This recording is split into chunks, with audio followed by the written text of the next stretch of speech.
Bien, bonsoir. Bon, j'espère qu'on m'entend. C'est l'objectif parce que je suis affublé d'un casque qui n'est pas très agréable à porter, mais au moins si ça a une utilité, c'est bien.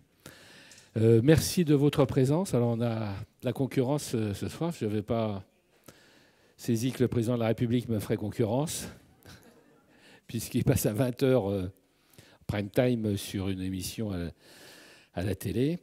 Mais bon, voilà, en tout cas, la qualité, c'est déjà ça, et c'est le plus important. Donc, merci d'être venu. En réalité, j'essaye dans tous les quartiers du 15e, régulièrement, environ tous les mois et demi, 2 mois, de faire un compte-rendu de mandat par quartier pour rendre compte de l'action qui est la mienne et de mon équipe, ici présente au premier rang, pendant cette mandature, puisque la mandature s'achève. Comme vous le savez, les élections municipales auront lieu au mois de mars prochain. On ne connaît pas encore la date. On ne sait pas encore avec quel mode de scrutin, d'ailleurs, puisque vous avez peut-être entendu dire que le mode de scrutin allait peut-être changer. On n'en sait rien.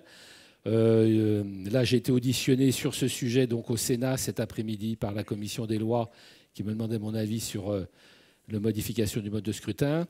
La commission des lois examinera le texte le 21 mai. Et le Sénat se prononcera dans une séance publique les 3 et 4 juin. L'Assemblée nationale a voté ce texte. Le Sénat le votera ou pas le 3 et 4 juin. Et ensuite, soit il y a une commission mixte paritaire pour que les 2 chambres se mettent d'accord, parce qu'il semblerait bien que le Sénat le rejette, alors que l'Assemblée l'a adopté. Et puis ensuite, il peut y avoir un échange entre les 2 chambres. Enfin, donc on ne sait pas du tout ce qui sortira du chapeau, ce qui est un peu dommage, parce qu'il y a une tradition républicaine qui veut qu'on ne modifie pas le mode de scrutin dans l'année précédant un mandat, ce qui est assez logique, sinon ça fait un peu magouille quand même. Hein. Surtout que ceux qui modifient le mode de scrutin, c'est toujours pour trouver un avantage. Donc là, on est quand même à 10 mois, on ne connaît pas encore le mode de scrutin, c'est pas terrible. Ce mode de scrutin sera complètement différent s'il est adopté. Vous connaissez le mode de scrutin actuel, on vote dans le cadre de l'arrondissement, où vous élisez 50 conseillers de Paris et d'arrondissement. Le premier tiers va au conseil de Paris, les 2 tiers restants sont conseillers d'arrondissement. Tout est organisé, le vote est totalement organisé dans le cadre de l'arrondissement. Dans la réforme du mode de scrutin qui est en discussion en ce moment au Parlement, il y a 2 urnes, il y aura 2 urnes. Donc c'est 2 élections. D'une part, vous élirez dans le cadre de l'arrondissement, une liste d'arrondissement, avec un maire d'arrondissement et un certain nombre de conseillers d'arrondissement, dont on ne connaît pas encore le nombre d'ailleurs, et une 2e urne pour voter pour élire les conseillers de Paris, les 163 conseillers de Paris, qui ne seront plus organisés, répartis par arrondissement, mais qui sera une liste unique de 163 conseillers de Paris. Il y aura des conseillers d'arrondissement au conseil d'arrondissement et des conseillers de Paris au conseil de Paris. Alors, ça déconnecte un peu les 2 assemblées, ce qui est quand même un peu ennuyeux, puisqu'on peut avoir, par exemple, 163 conseillers de Paris où il n'y aurait pas un conseiller de Paris du 15e. Or, toutes les décisions se prennent au conseil de Paris, pas dans les conseils d'arrondissement, même si les conseils d'arrondissement ont un certain nombre d'attributions et de pouvoirs. Les décisions essentielles, le vote du budget, l'urbanisme et tout ça, ça se vote en conseil de Paris. Donc ça, c'est un peu fâcheux, même si effectivement, les électeurs peuvent avoir le sentiment d'élire directement leur maire, si je peux dire, par l'élection des conseillers de Paris. Encore que c'est un scrutin direct, puisque c'est les conseillers de Paris ensuite qui se réunissent au conseil de Paris pour élire le maire. Enfin bref, voilà, donc les discussions sont là-dessus. Il y a du pour et du contre dans chacune de ces 2 formules. De toute façon, on verra bien, c'est le Parlement qui décide. Simplement, j'espère qu'on le saura avant les élections municipales. Ce serait mieux de savoir à quel mode de scrutin on votera, parce que l'on prend du retard. Surtout qu'à partir du 1er septembre, on rentre dans les comptes de campagne. Par exemple, je ne pourrais plus faire ce genre de réunion à partir du 1er septembre. Ou alors je le fais à titre personnel en tant que candidat, si je suis candidat. Vous voyez, tandis que là, je le fais en tant que maire, en tant que contre-mandat, puisque à partir du 1er septembre, il y a une réglementation qui s'applique, qui restreint énormément les possibilités des élus sortants pour vanter leur bilan, par exemple, comme ce soir. Voilà, ça c'était une petite parenthèse, mais on pourrait revenir si vous avez des questions à poser. On a eu beaucoup de débats au Conseil de Paris et puis au Parlement. Alors, voilà, donc ce soir, il y aura une première partie où je vous exposerai le bilan de la mandature, le plus rapidement possible, encore que ça risque de durer un petit moment, parce que c'est quand on a fait beaucoup de choses. Et puis ensuite, où bien sûr, vous pourrez poser toutes les questions et propositions que vous souhaitez. Nous avons proposé aux électeurs du 15e, en 2020, un pacte de mandature, qui est un programme de la mandature que nous avons beaucoup engagé. On a même été au-delà dans un certain nombre de choses. Il y a des choses qu'on n'a pas pu faire, enfin, comme toujours, un bilan, un projet, on essaie de le réaliser, mais on ne peut pas tout faire, mais parfois on en fait plus dans d'autres cadres. Évidemment, je ne décide pas de tout. Déjà, je vous ai dit que je ne décidais pas du mode de scrutin, ce qui est quand même fâcheux. Voilà, ça, c'est l'équipe sortante. Et vous avez donc un cadre institutionnel dans lequel nous devons travailler, qui est très contraignant, puisque c'est le statut de Paris, c'est la loi Paris-Lyon-Marseille, PLM, qui régit les compétences des maires d'arrondissement, du maire de Paris. Et donc, nous sommes effectivement en liaison permanente avec la mairie de Paris pour beaucoup de choses. Par exemple, moi, si j'avais plus de moyens en matière de propreté et d'entretien de la voirie, ça me plairait beaucoup, parce que les gens ne cessent de protester contre la saleté des rues, les trous dans les chaussées, etc. Sauf que je suis obligé de faire avec ce que me donne la mairie centrale au niveau du budget, des équipements et des engins, quoi, bon, et des personnels. Donc voilà, il y a donc une mairie centrale qui fait que nous ne sommes pas des mairies de plein exercice, mais que nous avons un certain nombre de compétences dans le détail desquelles je ne rentrerai pas. En revanche, nous travaillons aussi avec la région Île-de-France, qui a un rôle très important à jouer dans Paris, puisque la région Île-de-France, c'est elle qui finance, par exemple, les lycées. Tout ce qui concerne les lycées, la formation professionnelle, l'emploi, les transports, le métro, le bus, etc. Ça, c'est 100% la région Île-de-France, même si la ville de Paris subventionne une partie de tout ça. Bien sûr, la métropole du Grand Paris, on en parlera peut-être tout à l'heure, la métropole du Grand Paris gère un certain nombre de dossiers, et notamment pour ce qui nous concerne, il y a un dossier très important qui est celui de la prévention des inondations. Parce que vous savez que nous sommes ici en zone totalement inondable. Le 15e est l'arrondissement de Paris qui serait le plus touché par une inondation. On a essayé évidemment de la prévenir avec un certain nombre de dispositifs dont on parlera peut-être plus tard. Voilà, donc, et c'est vrai que depuis la mise en œuvre de ce statut PML qui date de 82, il y a eu, par les différents maires qui se sont succédés, beaucoup d'efforts faits en matière de décentralisation. Par exemple, nous avons maintenant l'autorité fonctionnelle sur tous les services déconcentrés. Nous n'avons pas l'autorité hiérarchique, ce qui est quand même un problème, nous la réclamons, mais nous avons l'autorité fonctionnelle. Nous donnons notre avis, c'est nouveau aussi, sur toutes les déclarations préalables de travaux. Jusqu'à présent, nous donnions notre avis sur tous les permis de construire. Et souvent, enfin, à 95% des cas, la mairie centrale suit l'avis des maires d'arrondissement. Les déclarations préalables de travaux, dans presque 100% des cas, la mairie centrale suit l'avis de la mairie d'arrondissement. Donc vous voyez, ce n'est pas parce que nous n'avons pas le pouvoir de décisionnel définitif que nous n'avons pas un grand pouvoir, puisque la mairie centrale, sur la plupart des choses concernant le local, nous suit. Évidemment, quand il s'agit par exemple de la tour Triangle, à laquelle je me suis opposé avec les élus qui sont ici présents, la ville de Paris décide en dernier ressort, et là, ne nous suit pas. Mais 90% des permis de construire, on est absolument suivi. Alors, l'idée aussi, c'est que nous avons essayé, depuis le début de la mandature, d'associer les citoyens à tous les processus de décision. Il y a énormément de réunions de toutes sortes. On passe notre temps en réunion d'information, de concertation, même bien plus que de l'information.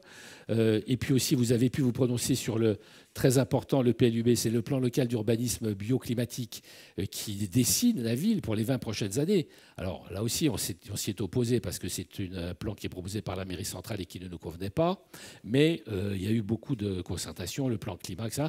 Les conseils de quartier, je vous invite vraiment à y participer parce que c'est là que tous les 3 mois, vous pouvez avoir le point sur, on fait le point sur ce qui se passe dans le quartier. Les réalisations, il y a même des budgets d'investissement et de fonctionnement pour ces conseils de quartier. Et puis aussi, bien sûr, tout ce qui est réalisé sur le territoire du quartier. Nous avons 10 conseils de quartier qui se réunissent tous les 3 mois. Différents conseils spécialisés, vous voyez, que je ne vais pas tous détailler. Là, nous avons mis récemment en place néanmoins un comité du bruit, d'ailleurs avec Agnès Séveraine qui en est la présidente et qui est vice-présidée par Georges Courtois ici présent. Nous mettons en place prochainement un comité piéton qui est en train de se mettre en place, qui sera présidé par Franck Lefebvre, qui est un autre élu du 15e, et qui... parce que nous nous sommes rendus compte qu'il y avait beaucoup de problèmes concernant les piétons. Nous avions un comité vélo depuis des années. On s'est rendu compte que bon, le piéton est quand même la victime principale. Hein. Donc comité piéton. Je vois qu'il y en a qui approuvent cette mesure et qui voilà, c'est bien et c'est très important. Alors, il y a aussi d'autres actions, bien sûr, participatives. Le budget participatif, qui est très intéressant, qui a été mis en place en 2014 et qui a permis, par exemple, de voter près d'une centaine de projets ici, enfin, que vous avez voté pour un budget pas négligeable, 51 millions. Chaque année, je mets à disposition des habitants, si je peux dire, 7,5 millions de budget d'investissement. C'est-à-dire que ces 7,5 millions, c'est vous qui décidez de ce qu'ils seront. Il suffit de m'envoyer un projet au mois de février, par exemple, ça peut être d'idéation, ça existe dans tout Paris, hein. Période d'idéation, donc vous envoyez un projet, par exemple, planter 2 arbres par ici, mettre un banc par là, ou je ne sais quoi. Ça peut être beaucoup plus important, bien sûr. Ça peut être rénover une place ou une rue entière. Évidemment, ça coûte beaucoup plus cher. Et puis, il y a une commission que je préside qui retient un certain nombre de projets parce qu'on est obligé d'éliminer tous ceux qui ne sont pas faisables juridiquement, parce que ce n'est pas le territoire de la ville, parce que c'est du fonctionnement alors que là, ce n'est que de l'investissement, etc. Et ensuite, au mois d'octobre, il y a le vote sur ce budget, sur les différents projets. On présente une trentaine de projets, finalement il en reste une trentaine à peu près, qu'on présente aux habitants du 15e. Et puis les projets qui ont obtenu le plus de voix, évidemment, sont réalisés à hauteur de 7,5 millions. Pour ce secteur, par exemple, voilà, vous avez des exemples de ce qui a été réalisé grâce au budget participatif. Parfois, la ville de Paris abonde également des crédits supplémentaires quand ce n'est pas suffisant pour réaliser tel ou tel investissement. Oui, alors, on continue. Donc, l'idée générale, notre ligne directrice pour cette mandature, comme pour les autres d'ailleurs, c'est de favoriser l'accueil des familles des classes moyennes. Voilà. Le 15e est un arrondissement des familles. Donc nous, on souhaite vraiment faire le mieux possible pour accueillir les familles des classes moyennes. Alors une politique de logement social, effectivement, on a aujourd'hui 28 000 logements sociaux, c'est-à-dire plus que le 18e arrondissement quand même, hein, ce n'est pas négligeable. Et l'objectif, c'est surtout d'améliorer le confort de ces logements sociaux pour ce qui concerne la municipalité, par le plan climat, l'isolation thermique notamment, mais aussi de mieux accompagner les familles qui y siègent et qui habitent, et ça c'est un gros sujet. Et puis aussi, nous avons une politique d'aide au logement privé, parce que vous savez que maintenant on est obligé de pratiquer des travaux d'isolation thermique dans les habitations. Donc nous avons une action qui s'appelle Éco-Rénovons Paris Plus, une subvention en plus de celle de l'État qui est celle de la ville de Paris. Et nous donnons beaucoup d'informations là-dessus. Il y a notamment une réunion qui a lieu prochainement. Quelqu'un peut me donner la date? Si on peut suivre. Combien? Le 19 mai prochain, donc c'est bientôt, à 19 h en mairie du 15e. Vous avez tous les spécialistes de l'Agence du climat qui vont vous donner toutes les informations pour l'isolation thermique à la fois de vos immeubles et de vos appartements. Et notamment, bon, c'est vrai pour tous les syndics de copropriété. C'est la 3e réunion que nous faisons ainsi en salle des fêtes. Et il y a évidemment beaucoup de monde, beaucoup de syndics de copropriété sont intéressés. Alors après, c'est toute une politique qui se décline par rapport aux aînés. C'est vrai que l'objectif que nous recherchons, c'est vraiment que les personnes âgés puissent rester à domicile le plus longtemps possible, ce qui nécessite la mise en place de tout un tas de dispositifs d'aide sociale et d'aide aux personnes qui vieillissent chez elles et qui doivent rester le plus longtemps possible. Mais nous avons quand même créé 4 EHPAD supplémentaires parce qu'il y a un moment parfois où malheureusement on ne peut pas rester autonome, ce qui fait quand même plusieurs centaines de places supplémentaires. Le handicap, vraiment, on est un arrondissement très accueillant pour le handicap. Il y a beaucoup de structures que vous voyez ici décrites. Là, j'ai posé la première pierre il y a une semaine ou 15 jours de la Fondation Sainte-Germaine, notamment, qui est rue des Nouettes et qui accueille des femmes très grand handicap mental et physique, et donc pour la modernisation de cet équipement qui est très ancien et qui a été d'ailleurs racheté par Saint-Jean-de-Dieu. Alors on passe de l'autre côté, les nouvelles crèches. Alors bien sûr qu'il y a aussi des projets de crèches. On a ouvert une crèche de 100 berceaux là, il y a quelques mois au Périchaud. On va rouvrir la crèche des Morilles en septembre après travaux. Une nouvelle crèche sur l'Aqua Boulevard en 2027. Le problème des crèches, c'est que malheureusement, les personnels ne suivent pas et que nous ne trouvons pas de personnel. Il me manque une centaine d'éducatrices de jeunes enfants. S'il y a des candidats ou des candidats parmi vous, n'hésitez pas. Parce que le fait d'avoir une centaine d'éducatrices de jeunes enfants et si la puériculture en moins, ça gèle 700 berceaux. J'ai près de 700 berceaux qui sont gelés, qu'on ne peut pas ouvrir par manque de personnel. C'est vraiment des sujets que nous rencontrons aussi avec les infirmières, les policiers, les enseignants, les animateurs, etc. Et puis, une restructuration en cours du groupe scolaire Branchion, bien sûr, les écoles. Ah, voilà, l'arrivée d'Agnès Séveraine. Merci de ta présence. Alors, c'est une politique que nous déclinons dans tous les domaines. Politique de la santé. Si vous voulez, quand j'ai été élu maire en 2008, j'ai créé un comité local de la santé qui a établi un diagnostic assez alarmiste pour le 15e, 3 quartiers sur 4 en désertification médicale. Donc il nous a fallu aussitôt mener une politique très ambitieuse de santé. Et nous avons créé notamment 6 maisons de santé en secteur 1. Donc c'est très important pour la population dans différents quartiers. Vous avez certains quartiers là qui sont à noter. Et puis, quelque chose qui peut vous être très utile, c'est les centres de soins non programmés à Necker ou 12 rue Tiphaine. 12 rue Tiphaine, c'est une rue qui donne dans la rue du Commerce. Et la particularité de cette maison de santé de la rue Tiphaine, dans la journée, c'est un dispensaire de la ville de Paris. Et le soir et le week-end, ça se transforme en cabinets médicaux. Donc, c'est-à-dire que tous les soirs de l'année, entre 20h et minuit, vous avez 2 cabinets médicaux à disposition sans rendez-vous qui sont ouverts, plus samedi et dimanche et jours fériés. Déjà, on a du mal à trouver des généralistes en temps normal dans la semaine. Alors le soir et le week-end, évidemment, je ne vous dis pas. Mais donc c'est très important. Et ça, vraiment, il n'y en a qu'une autre à Paris. Et on est vraiment très content d'avoir pu ouvrir ça. On en a ouvert aussi à Necker, pas seulement pour la pédiatrie, bien sûr. Voilà. Donc... maison, alors ça aussi c'est une première où pratiquement à Paris une maison sport santé où avec une prescription médicale vous avez des activités sportives qui sont programmées. Aujourd'hui elle est au 100 boulevard Lefebvre, mais elle sera bientôt au 133 rue Falguière, je pense à la rentrée d'octobre ou à peu près. Voilà, donc bon, ça passe très vite, j'ai même pas le temps, c'est pas grave, mais non mais... Voilà, ça ira plus vite, vous aurez plus de temps pour poser les questions. Bien sûr, une offre culturelle.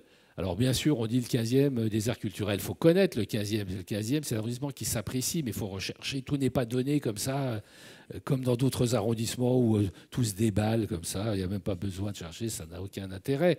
Là, il faut vraiment chercher. Et donc, il y a un certain nombre de choses. On réouvre le conservatoire. On vient d'agrandir le conservatoire qui était un peu à l'étroit. Donc, on l'inaugure samedi, d'ailleurs. Samedi à 11h, si ça vous intéresse. L'inauguration du nouveau conservatoire rue Bargue.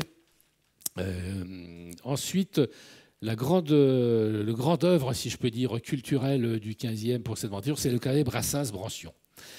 Je ne sais pas si vous voyez le théâtre Sylvia Montfort. L'entrée du théâtre Sylvia Montfort, il y a un grand bâtiment qui, quand vous le longez, ça permet d'accéder à Montfort. C'était les anciens... Comment ? Ah, ben, il y a une photo, voilà, super. Merci de ton aide. Il y a donc...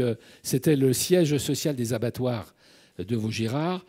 Malheureusement, la ville de Paris en avait fait un centre de réparation de chaudières. Donc, franchement, ça n'avait pas beaucoup de sens dans ce bâtiment historique. Et là, j'ai mis 10 ans à le récupérer quand même. On l'a donc maintenant transformé. Il est en travaux et il va accueillir des expositions à la fois de pratiques amateurs, principalement de pratiques amateurs, d'artistes du 15e, mais pas que, mais la peinture, la danse, la musique, le théâtre, etc. Des expositions aussi de La Ruche, qui est un établissement culturel bien connu à proximité, qui pourra exposer là. Et donc aujourd'hui, on a 2 associations en résidence, comme on dit, qui sont là pour gérer un peu le... alors on est juste au début du réaménagement, hein. Mais ce sera le grand centre culturel du 15e. Voilà, et puis beaucoup de travaux dans les bibliothèques qui ont réouvert. Elles avaient besoin de travaux, notamment Vaugirard et Gutenberg. Et Vaugirard, c'est pas fini. On a aussi nos centres Paris Anime qui marchent assez bien pour les activités pour les jeunes. Et puis, voilà, des espaces de jeux interactifs, etc. On peut passer à la suivante. L'offre sportive aussi, bien sûr, est importante. On a rénové à peu près toutes les piscines du 15e. Là, on vient de rouvrir la piscine de la Plaine que j'ai inaugurée récemment, là, il y a la semaine dernière, ou à peu près. Rénovation aussi des centres sportifs Suzanne Langlais, de Rigolo, Armand Massard. Et le gymnase Falguière sera rénové bientôt, ainsi que le centre Émile-Antoine. Sur l'héliport, il va y avoir beaucoup de transformations, puisque c'est un combat aussi que je mène depuis 2010, à savoir la fermeture de l'héliport. Parce que c'est beaucoup de nuisances. Un hélicoptère qui décolle, c'est quand même 200 000 personnes qui l'entendent. Et surtout dans le quartier de l'Aqua-Boulevard, vous savez où il se situe. Donc c'est des nuisances atmosphériques d'ailleurs aussi, hein, parce que ça pollue l'air. Bref, en tout cas, c'est 8 hectares. Pour le moment, l'État a bien voulu accepter qu'on récupère 4 hectares. Donc la moitié de ces 8 hectares que vous voyez là sont restitués à la ville depuis le 1er janvier. On a mis près de 15 ans à le faire, mais enfin, c'est une première étape. Et ce n'est pas pour construire quoi que ce soit, c'est pour redonner plusieurs hectares d'espace vert aux Parisiens. Ce n'est pas tous les jours qu'on peut le faire. Donc évidemment, le terrain est en train d'être dépollué. On va faire des plantations. Donc c'est pour prolonger en fait le stade et le parc Suzanne Langlaine. C'est une prolongation du parc Suzanne Langlaine. Il y aura aussi des équipements sportifs comme un nouveau terrain multisport, foot, rugby, etc. parce qu'il y en a besoin. On va garder un hangar, simplement un hangar, les autres seront détruits. Un hangar pour faire un gymnase. Donc il y aura un gymnase supplémentaire dans le 15e grâce à ça. Et donc l'idée, c'est qu'à terme, l'héliport disparaisse et qu'il y ait des hélistations un peu partout dans la métropole du Grand Paris pour accueillir les hélicoptères et pas en plein cœur de ville, quoi. Oui, un petit retour sur les Jeux Olympiques qui ont été un immense succès, comme vous le savez. Et vraiment, même nous, on a été dépassés par le succès, puisque là, vous voyez une vue du parvis de la mairie. On a accueilli 100 000 personnes pendant la période des JO, ce qui est énorme, puisque nous avions, peut-être certains d'entre vous y ont été, organisé plusieurs dizaines de disciplines sportives, genre ping-pong et autres, tir à l'arc, boxe et je ne sais quoi encore, sur le parvis et dans les salles de la mairie, et avec un écran géant. Enfin bref, ça a attiré 100 000 personnes. Donc ce que nous avons voulu faire, c'est essayer de prolonger, à la demande générale d'ailleurs, hein, ces Jeux Olympiques, enfin à notre modeste niveau, c'est-à-dire que nous avons décidé un dimanche par mois en mairie de mettre en place une opération Dimanche Sport 15. Alors vous voyez, par exemple, vous pouvez jouer au badminton dans la salle des mariages. Vous pouvez jouer au ping-pong dans la salle des fêtes. Vous pouvez tirer à l'arc dans mon bureau. Non, ce serait... ou quand j'y suis pas. Mais bon. Et ça a beaucoup de succès puisque dimanche dernier, nous avons vu cette opération encore. Il y a plus de 500 personnes hein, qui ont fréquenté la mairie. C'est ouvert. Il n'y a pas besoin de s'inscrire. Il n'y a pas besoin de payer. C'est ouvert et gratuit. Donc les familles qui sont dans le coin ou n'ont pas grand-chose à faire, voilà, ou ont un moment de libre, peuvent évidemment venir avec leurs enfants pratiquer un sport tel qu'on les a ici indiqués. On va aussi, bien sûr, renforcer l'offre sportive dans certains quartiers, comme le jardin d'Alpérard, rue Falguière, et différentes opérations dans les gymnases et les centres sportifs du 15e. Et puis, bien sûr, mesdames, messieurs, je vous invite à préparer vos plus beaux maillots de bain. Vraiment, mettez vos plus beaux atours pour m'accompagner à plonger dans la Seine. Oui, voilà, il manque juste la date. Il manque juste la date. Mais ce sera au mois de juillet.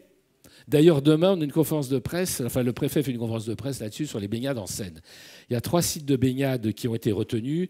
L'un vers Austerlitz, l'autre au pied de l'hôtel de ville, et le 3e, c'est vrai qu'on le souhaitait et qu'on l'avait demandé, dans le bras de Grenelle, entre l'île aux Cygnes et la Seine. Alors bon, vous ne serez pas sur le quai comme ça, plongé dans l'eau saumâtre, hein. Il y aura d'abord de l'eau bleue magnifique, comme vous pouvez en avoir dans les Caraïbes. Dit, ah yes, c'est ça, ça sera comme aux Caraïbes, avec un peu d'imagination quand même. Vous pouvez avoir un peu d'imagination dans le 15e. Mais il y aura une station balnéaire, ou presque. Enfin, il y aura des vestiaires, déjà, ce qui est intéressant pour se changer, des douches, solarium, un ponton, bien sûr, qui sera aménagé, en partie pour les enfants, en partie pour les adultes. Alors évidemment, il est plutôt recommandé aux nageurs confirmés de venir parce qu'il y a quand même un peu de courant dans la Seine. Mais enfin, tout ça sera quand même protégé par des pontons en bois au milieu desquels vous pourrez nager. Donc, on vous donnera la date. De toute façon, ce sera, je pense, assez diffusé par la presse puisqu'il y aura voilà, un certain nombre d'entre vous, dont le maire d'ailleurs, qui voilà, sera obligé d'être en tête de plonger le premier. Bon, souhaitez-moi bonne chance. Voilà. Ensuite, alors on change complètement de sujet. C'est vrai qu'il y a une augmentation considérable de la précarité dans le pays, à Paris, dans le 15e. Nous sommes débordés. J'avais un entretien ce matin avec l'adjointe à la maire de Paris chargée de ces sujets, du social, et qui me disait qu'on était passé de 25 000 à 35 000 personnes à la rue quand même. 25 000 à 35 000. Donc ben, vous le voyez dans les rues. Voilà ce qui se passe. Donc les dispositifs d'hébergement sont débordés. Surtout que le représentant de l'État qui était présent nous faisait savoir quand même qu'ils allaient diminuer les crédits. Parce que c'est beaucoup de nuits d'hôtel qui sont payées, c'est beaucoup d'aides alimentaires, etc. Et donc l'État, comme ça ne vous a pas échappé, est un peu en difficulté budgétaire.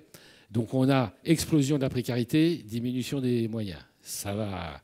Enfin, voilà, l'avenir n'est pas très rose à ce niveau. Nous avons 2000 places d'hébergement d'urgence dans le 15e, mais ce n'est pas suffisant, même avec les résidences sociales qui sont créées, les maisons de famille, etc.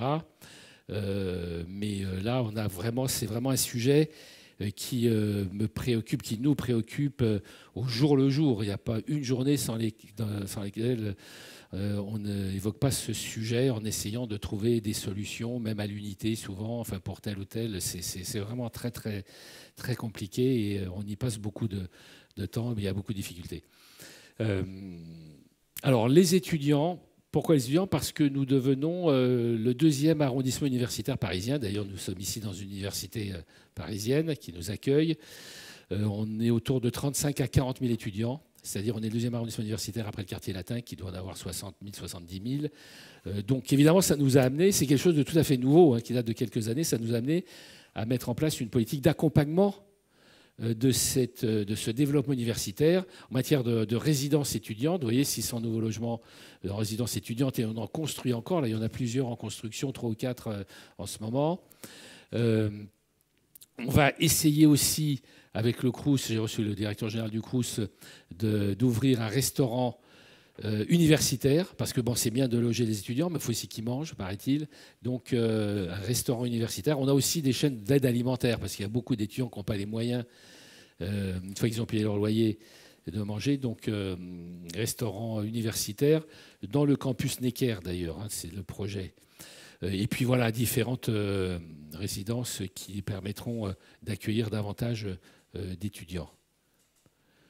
Voilà, je parlais de l'aide alimentaire, évidemment, parce que nous avons plusieurs aides alimentaires, ce qui n'est pas suffisant, mais on a un resto du cœur important, notamment rue d'Alray, des distributions alimentaires au Clos Feuquière, qui posent un certain nombre de problèmes parfois pour les résidents, et puis dans d'autres secteurs, une épicerie sociale de la Croix-Rouge, rue d'Amiral Roussin, etc.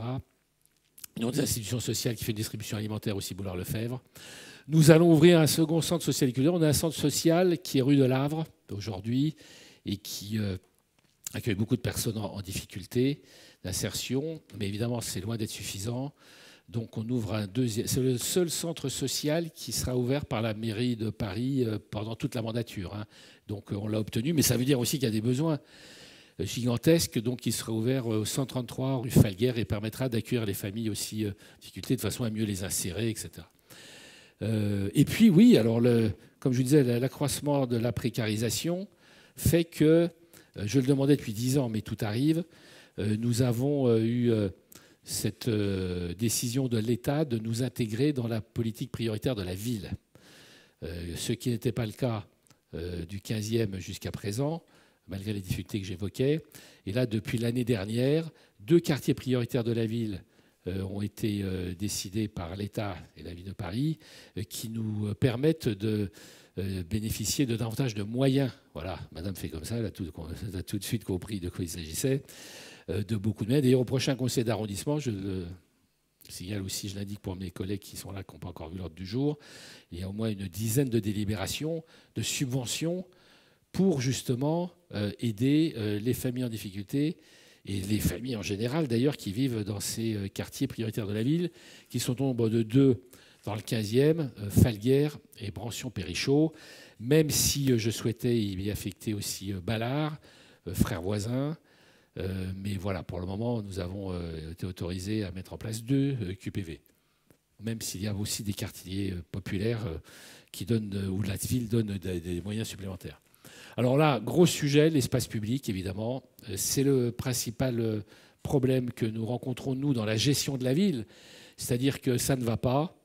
C'est le grand échec de la mandature, je n'hésite pas à le dire, à la propreté, l'entretien de l'espace public en général. Mon adjoint est là, donc il pourra recevoir toutes les critiques. Lève la main pour qu'on sache qui c'est. Voilà. Oui, il le fait modérément. Hein. Chargé de la propreté, de l'entretien de l'espace public, donc grosse charge mentale sur lui. Bon, il est très gentil, ne le frappez pas quand même. Mais donc, nous n'avons pas les moyens. C'est tout simplement parce que ce n'est pas la priorité de la ville de Paris. Moi, je dis une chose, c'est que la première priorité dans une ville, ça doit être l'hygiène, la propreté, l'entretien de l'espace public, où on doit reboucher les trous, les trottoirs doivent permettre de ne pas y tomber sans arrêt, les véhicules ne doivent pas tomber dans des ornières sur les chaussées, etc. Ben, ce n'est pas le cas. Voilà. D'ailleurs, je n'ai pas besoin de vous le dire, puisque je reçois suffisamment de courriers qui me montrent que vous êtes parfaitement au courant de la situation. Donc, nous n'avons pas assez de moyens. D'ailleurs, la maire de Paris, dans sa campagne de 2020, avait indiqué qu'elle ferait passer le budget propreté de 500 millions à 1 milliard. Bon, c'est une grosse somme, hein, enfin c'est Paris quand même. Bon, ben, on en est bien loin. Elle a augmenté un peu, mais on est au-dessus de 500 millions, on n'est même pas à 600 millions. Donc ça ne va pas. Ce n'est pas une priorité. Et donc nous, du coup, nous n'avons pas les moyens suffisants pour faire du bon travail. Et c'est catastrophique.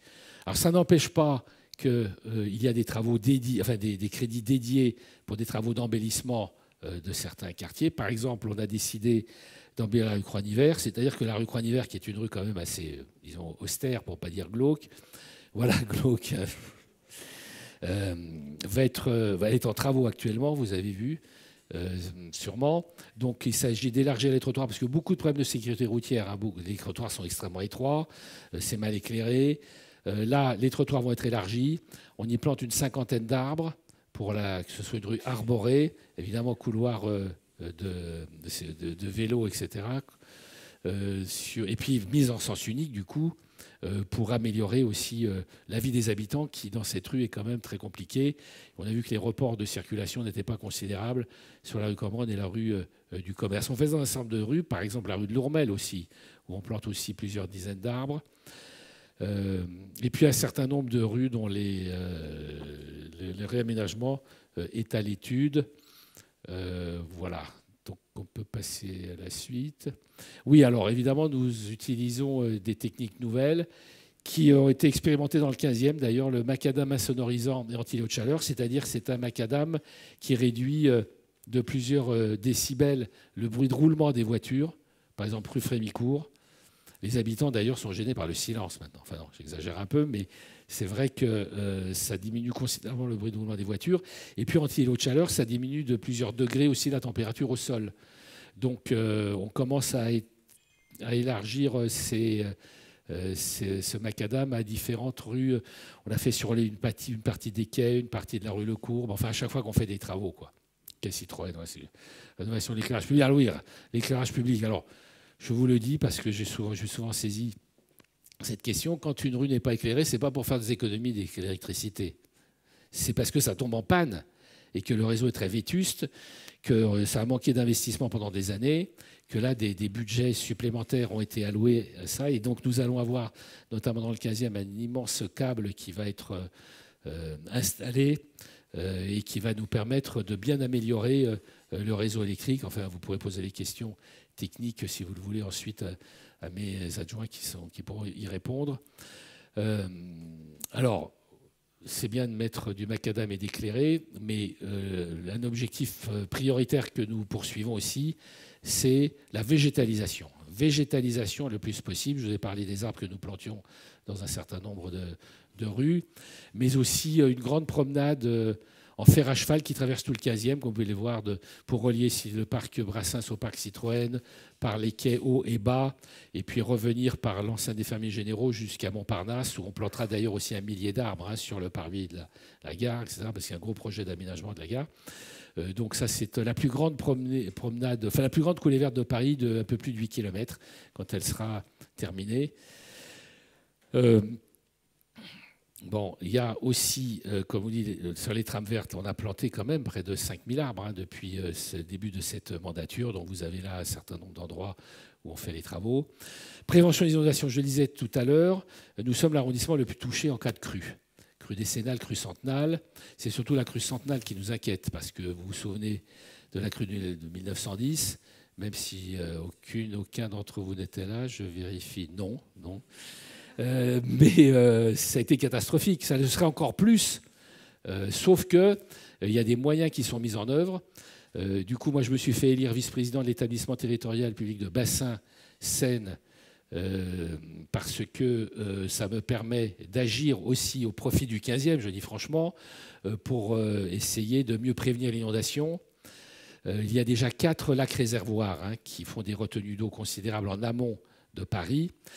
Mais ce n'est pas suffisant, et c'est vrai que depuis que la métropole du Grand Paris est chargée de la gestion des milieux aquatiques et de la prévention des inondations, ce qu'on appelle la compétence GEMAPI, pour laquelle vous payez un tout petit impôt d'ailleurs de quelques centimes, je crois, par an, voire peut-être quelques euros.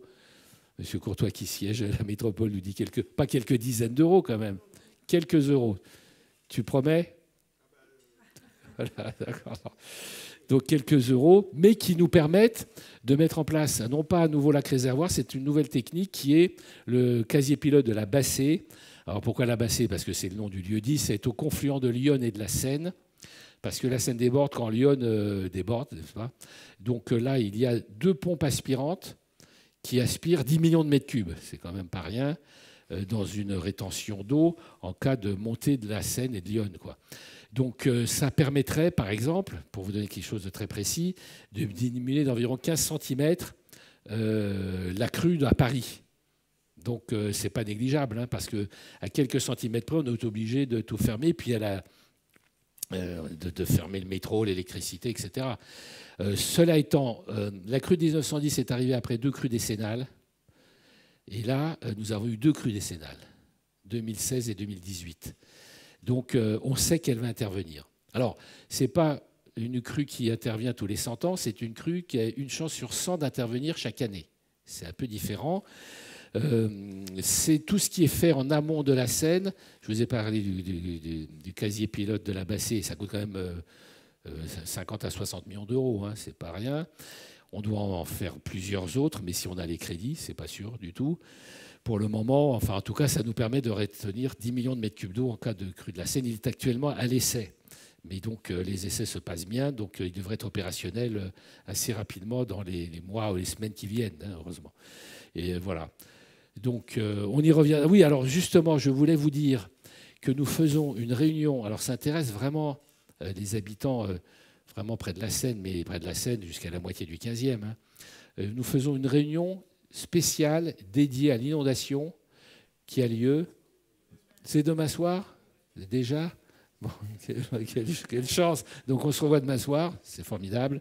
À 19h à la mairie du 15e, j'imagine. Donc 19h à 18h30, merci de suivre pour ceux qui suivent. Demain à 18h30, mairie du 15e, avec tous les spécialistes de la question, pour tout ce que vous voulez savoir sur les inondations dans la 15e et que vous n'avez jamais osé demander. Donc c'est demain soir à 18h30. C'est très important parce qu'on va vous dire ce qu'il faut prévoir. Par exemple, d'acheter un masque et des palmes. Par exemple, des barques, des pagaies, voilà, des maillots de bain qui tiennent le coup. Enfin voilà. Non, enfin donc on va vous donner un certain nombre d'informations sur ce qu'il faut faire et pas faire, et ne pas faire. Par exemple, ne pas descendre tout de suite dans son parking, changer sa voiture, parce que vous coulez avec la voiture. Bon, surtout sur le front de Seine. Alors, donc voilà, on peut passer à la suite, s'il y en a une. Voilà, donc ça, c'est encore des coulées vertes comme s'il en pleuvait. Oui, alors ça, c'est la coulée verte. Oui, parce que, comme je vous disais, on relie Brassens à Citroën. Il y a un petit bout de coulée verte sur la petite ceinture ferroviaire qui va permettre vraiment d'aller jusqu'au parc Brassens. Et puis aussi, il nous reste avec la SNCF, compliqué la SNCF, à négocier avec la SNCF pour prolonger cette petite ceinture ferroviaire transformée en coulée verte qui s'arrête à Ballard actuellement jusqu'au parc Citroën. Donc c'est un peu compliqué, mais c'est l'objectif aussi. Végétalisation du quai de Grenelle aussi, c'est le quai haut qui est en cours. Et réaménagement aussi de l'île aux Cygnes, parce qu'il y a énormément de flux touristiques et de piétons sur l'île aux Cygnes qui la dégradé beaucoup, donc il faut sans arrêt la rénover. Alors, on continue avec la spécialité de M. Racapé, ici présent, qui est l'ouverture de Canipark. Donc les amis des animaux se réjouissent. Donc ce sont des jardins qui sont entièrement dédiés aux chiens, d'ailleurs. Je pense qu'il n'y a que les chiens. Les lions, les éléphants, non, il n'y en a pas encore. Mais pourquoi pas. Ensuite, les transports publics. Alors oui, comme je vous dis, c'est la région. On travaille beaucoup avec la région, évidemment. Il y a des rénovations de lignes. C'est vrai qu'on a des lignes qui sont équipées de façon assez ancienne encore dans le 15e parce qu'on a des bouts de lignes. Nous, ce n'est pas très pratique. Mais il y a un certain nombre d'améliorations. Et surtout, on attend la livraison de la ligne 15 ouest du Grand Paris Express qui tangente le 15e par le sud-ouest et qui va énormément décharger les lignes 8 et 12 notamment, et qui est ce grand métro qui coûte 30 à 40 milliards d'euros et qui est en train de se construire. Alors, il devait être terminé en 2025. Bon, ce sera plutôt 2030 ou 2031, facilement. Mais ça va permettre aux gens de la banlieue de ne pas utiliser les lignes parisiennes, mais d'utiliser les lignes, cette ligne 15 sud et ouest pour aller jusqu'à la Défense. Oui, alors on a des travaux sur le terminus du tramway pour accélérer sa cadence, parce que le T2 est le tramway le plus fréquenté de France. Je crois 250 000 par jour, quelque chose comme ça. 150 000, enfin j'ai plus les chiffres en tête. Donc il faut accélérer les cadences des rames. Donc gros travaux sur la station Porte de Versailles qui va être fermée pendant 1 an. Et la station terminus sera Porte de Sèvres pendant cette année-là. La traverse, bon, c'est le petit car électrique qui fait 8 km sur le secteur relation-commerce. La sécurité, sur la sécurité, bon, on peut en parler bien sûr. C'est un sujet quotidien. Et avec mon adjoint ici présent, chargé de la police, donc on travaille vraiment d'arrache-pied. Moi, j'étais adjoint au maire de Paris, chargé de la police. C'était Chirac à l'époque. Bon, c'était autre chose, évidemment. Mais il y avait vraiment une priorité sur la sécurité. Bon, là, c'est très compliqué. La société a changé aussi. On voit bien les violences, le rajeunissement des voyous, etc. Donc, il n'y a pas un jour aussi dans lequel on ne parle pas de sécurité, où on n'agit pas, en faisant des réunions sur place. Et puis on demande, moi je demande au ministère de l'Intérieur davantage de moyens en effectif. Il y a une police municipale qui s'est créée. La mairie de Paris était hostile à la police municipale pendant un temps. Moi j'ai demandé en 2001 et donc elle a été mise en place en 2020, quoi. Donc il a fallu 20 ans. Mais elle est en place, même si ses missions pourraient être améliorées. En tout cas, on a une petite centaine de policiers municipaux, ce qui est nouveau, ce qui apporte une certaine aide à la police nationale, bien sûr. Renforcement de la vidéoprotection, c'est un de mes objectifs aussi, mais ça, comme c'est payé par la préfecture de police et la mairie de Paris, donc on n'a pas ce qu'on veut. Bon, on en a quelques-unes supplémentaires. Cette mandature, on doit en avoir pas loin de 90, enfin une petite centaine aujourd'hui. Si vous voulez mon avis, il en faudrait 3 fois plus. Moi, je souhaiterais que pour faire de la vidéopatrouille, toutes les rues du 15e soient vidéosurveillées ou quasiment. Parce que là, ça permet à la police de suivre les délinquants. Et puis il faut, alors bien sûr, il y a toujours le bout de chaîne, c'est-à-dire la justice. c'est bien que la police soit plus présente, voire ait des yeux qui soient plus importants, mais que fait la justice aussi? C'est la justice de condamner très sévèrement, et moi je suis pour une répression très forte, les délinquants de tout poil, et notamment les mineurs qui aujourd'hui sont assurés d'une impunité quasi totale, et c'est la catastrophe, puisqu'on voit bien dans les arrestations qui seraient des interpellations énormément de mineurs, évidemment, et puis vous le constatez bien sûr les uns et les autres. Alors, la rénovation des quartiers, bien sûr, ça c'est une action au jour le jour, mais qui s'échelonne sur des années et des années. Alors je vais passer rapidement, on pourra revenir si vous voulez sur des sujets. La rénovation des parcs d'exposition, c'est quand même 600 à 700 millions d'euros qui sont investis dans le parc d'exposition pour en faire un parc moderne et végétalisé, etc.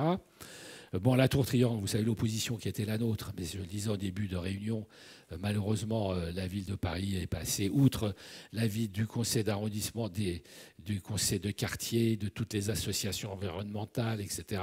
Voilà, bravo la concertation. Les Périchots, qui sont le plus gros ensemble social du 15e réhabilité. Et c'est vrai qu'on a aussi transformé les parkings en jardins autour de cette résidence. La porte Brancion est en pleine transformation puisque nous avons... J'essaye de rénover toutes les portes du 15e. La porte Brancion en est une. Et là, nous sommes en train d'achever un certain nombre de bâtiments en bois d'ailleurs sur le périph', qui permettra d'avoir un foyer de jeunes travailleurs, foyer d'étudiants, gymnase, etc., à la fois sur le périph' et sur Vanves, puisque c'est à cheval sur les deux, et de réaménager toute la voirie sur cette porte Brancion de façon à permettre la continuité entre le 15e et Vanves. Aujourd'hui, c'est une zone laissée à l'abandon, quoi, quasiment. Donc voilà, ça c'est ce genre de bâtiment qui a été réalisé. Ensuite, toute la voirie sera réaménagée, comme si on était vraiment en ville, quoi. On a l'ancien laboratoire central des ponts et chaussées, qui est boulevard Lefebvre et qui est en pleine rénovation aussi avec l'arrivée d'un millier d'ingénieurs en intelligence artificielle. Donc ça va faire du 15e à eux important en intelligence artificielle. Et on va le développer aussi dans l'ancien, dans les bâtiments de la préfecture de police d'Annecy, Morillon, qui vont être rénovés également, et dans lequel il y aura aussi un espace d'intelligence artificielle. Grosse opération d'aménagement de tout le secteur entre le périphérique et le boulevard extérieur sur 50 hectares quand même, entre la porte de Vanves et le parc d'exposition. On enlève tout, on recommence en gros, parce que ça est devenu une cité dortoir de logements sociaux, ça ne va pas du tout. Il faut insuffler là des classes moyennes, mettre de l'activité économique, végétaliser, changer aussi cette école de la porte Brancion où les élèves sont coincés entre le périph', la ligne de chemin de fer de Vaugirard, le boulevard extérieur, etc. Donc on va transplanter, créer un parc d'un seul tenant entre la plaine et puis le square qui est au-dessus. Enfin bref, voilà, donc c'est un énorme projet sur 10 ans. Hein. On vient d'en achever, si je peux dire, la conceptualisation. Une grosse concertation aussi sur le secteur. Mais donc, c'est une opération qui va s'échelonner sur des années, bien sûr. Alors, pareil, d'autres réhabilitations de quartiers qui étaient un peu délaissés urbains, comme le quartier Barque-Falguière. Frères voisins, j'ai réussi à obtenir 50 millions, un peu plus même de la ville de Paris, pour réhabiliter complètement cette cité des Frères voisins qui est près des Liports, où il y a 1000 logements sociaux.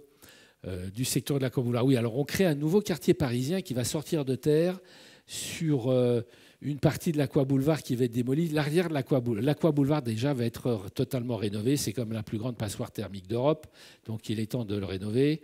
Et puis tout ce qui est entre l'Aqua Boulevard et la rue du Colonel Pierravia va être démoli. C'est là où il y a Equinox, etc., des hangars et autres. Et là, on construit 400 logements avec également une allée piétonne végétalisée, arborée, qui va aller de la place de la Porte de Sèvres jusqu'au Frères voisins pour désenclaver également cette cité Frères voisins, et avec des commerces évidemment à pied d'immeubles. C'est là que l'entrée des cinémas, l'entrée de l'Aqua Boulevard sur une placette au milieu. Enfin bref, donc un réaménagement profond de tout ce quartier pour le désenclaver et pour en faire un quartier de Paris, quoi, si je peux dire. La Libération et les Liports, on en a parlé. Dantzig, Morillon, j'en ai dit un mot.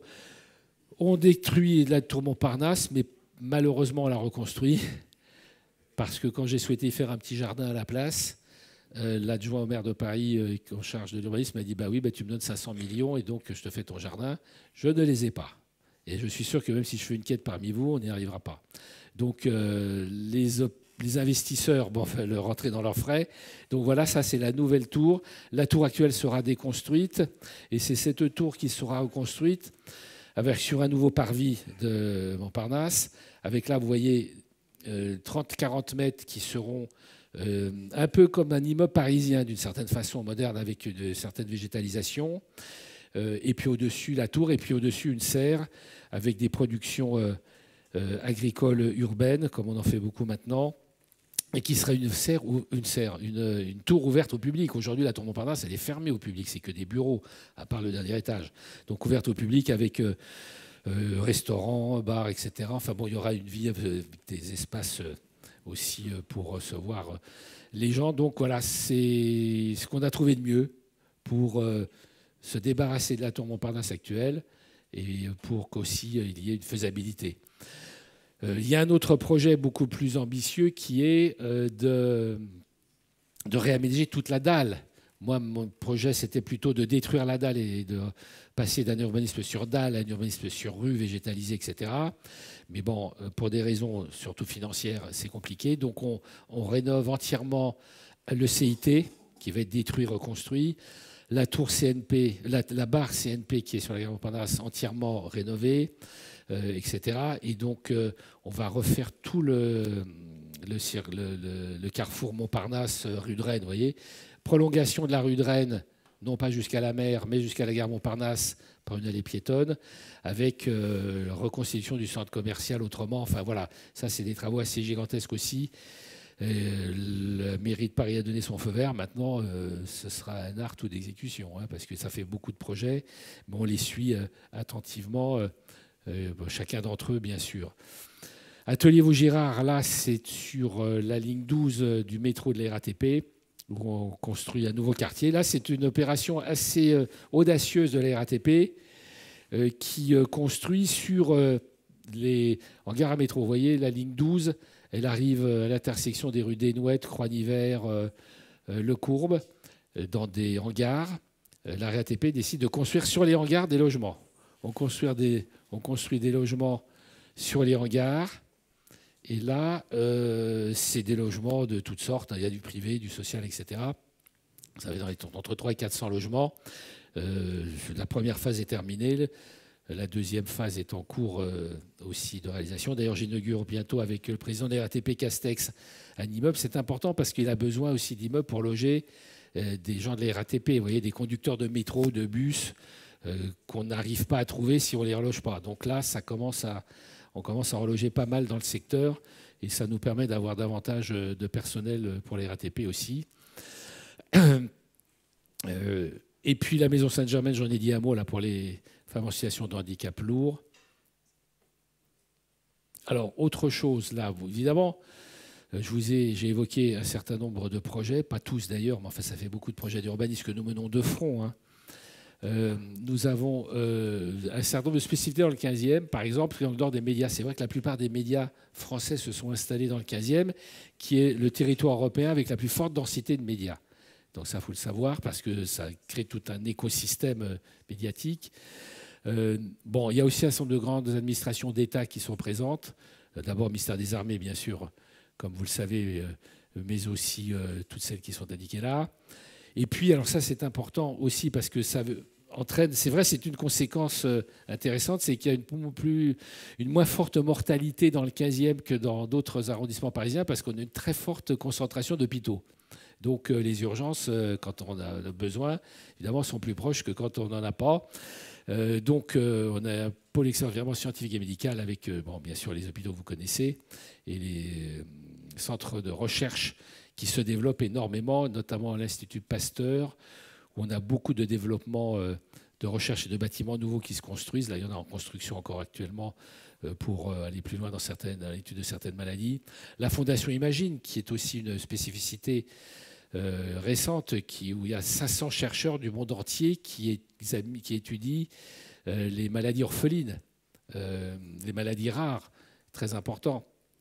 On a un groupe pharmaceutique qui s'installe dans le 15e aussi, là, qui n'est pas encore installé, mais qui s'installe dans les semaines qui viennent, le groupe Ipsen, etc., etc. Et voilà. Nous sommes bien sûr de tradition à Pôle aérospatial aéronautique, parce que c'est sur l'héliport qu'ont commencé les premiers vols de l'aviation. Et puis il y a beaucoup de sociétés importantes qui ont leur siège dans le 15e et qui travaillent dans l'aéronautique. Naval Group, c'est plutôt sous la mer, mais bon. Et puis le pôle universitaire que j'évoquais tout à l'heure, avec une soixantaine d'établissements d'enseignement supérieur dont il faut s'occuper, que je réunis assez régulièrement d'ailleurs, pour essayer d'accompagner le développement de ces entités. Et bien voilà, je crois qu'on en a fini.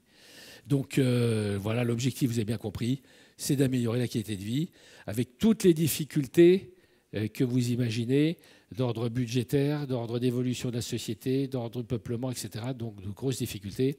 Mais enfin, on ne baisse pas les bras et on poursuit cet objectif jusqu'à la fin. Merci.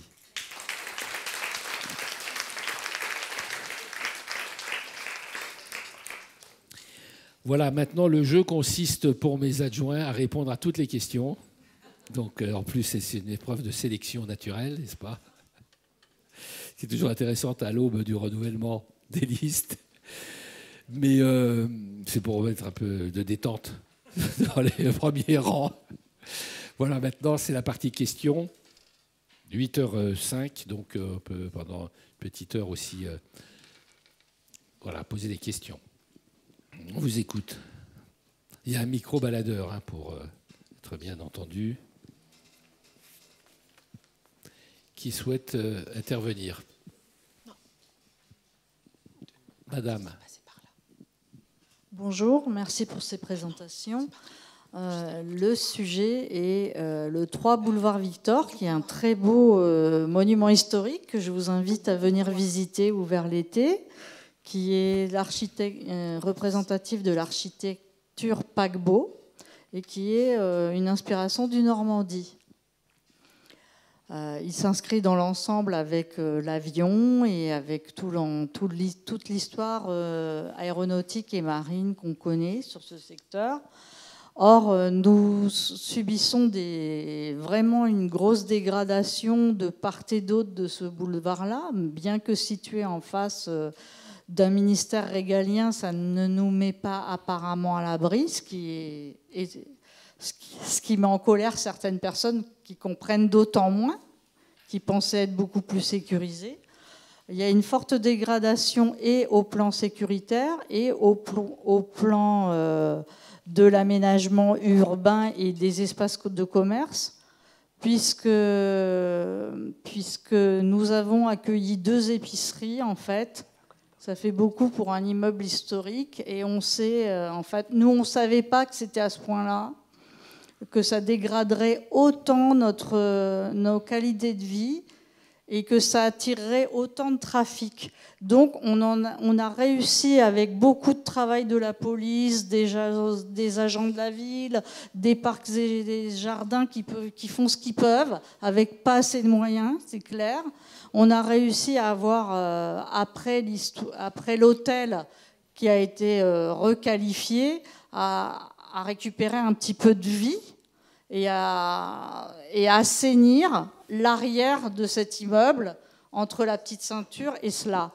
Mais maintenant, depuis que ces 2 boutiques sont arrivées, c'est trafic de cigarettes depuis très longtemps au vu et au su de tous, 31 centimes la cigarette.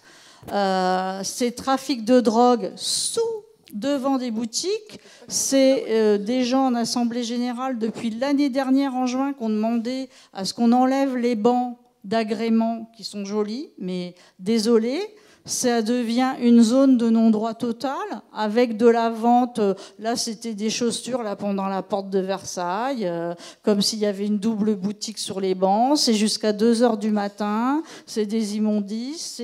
C'est des couteaux qu'on retrouve sous les cartons pour 4 SDF dorment et sont très violents, de la vente d'alcool permanente. Donc on aimerait bien récupérer le calme et la végétation comme il se doit. Merci. Essayez d'être un peu plus court dans vos interventions parce qu'il y en a beaucoup.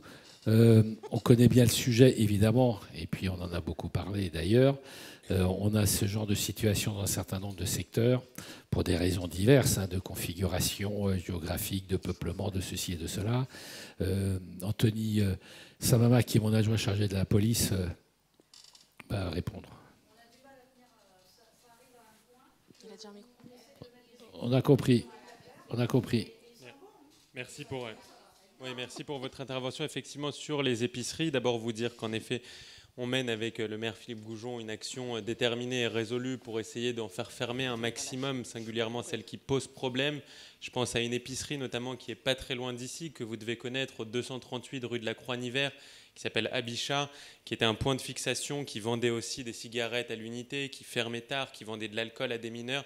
Nous avons réussi, après plusieurs demandes de fermeture administrative adressées par le maire au préfet de police, à la faire fermer et à éradiquer ce point de fixation de la part d'un groupe de jeunes qui causait énormément de nuisances dans tout le quartier. Un autre exemple, avenue Félix-Faure, au métro Félix-Faure, avenue Émile Zola plus précisément, une autre épicerie qui rassemblait énormément. Alors là, c'était une problématique un peu différente, c'était sur des livreurs Uber Eats, Deliveroo, vous savez, qui se rassemblent devant des épiceries en attendant que leur portable sonne pour obtenir des commandes. Nous avons réussi aussi à la faire fermer grâce à la mobilisation du maire. Ensuite, vous évoquez le trafic de stupes. Effectivement, il y a quelques points de trafic de stupes dans le 15e, vous faites bien de l'évoquer.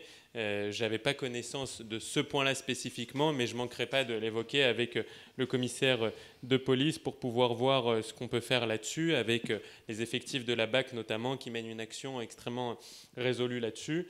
Et ensuite, sur les SDF, alors les SDF, le maire l'a évoqué rapidement tout à l'heure, il y a en effet une prolifération de la part de SDF, et notamment violents, alcoolisés, dans nos rues. Nous, ce qu'on a décidé de faire, c'est dédier une équipe dédiée au sein de la police municipale. On a aujourd'hui, je crois qu'on est le seul arrondissement à le faire, 3 policiers municipaux, parmi la petite centaine qu'évoquait le maire tout à l'heure, dédiés exclusivement à cette problématique. Qu'est-ce qu'ils font? Tous les jours, ils sont sur le terrain pour compter, pour mettre en relation avec les services sociaux, pour appeler la police nationale lorsqu'il y a un problème et pour les expulser. C'est le mot d'ordre.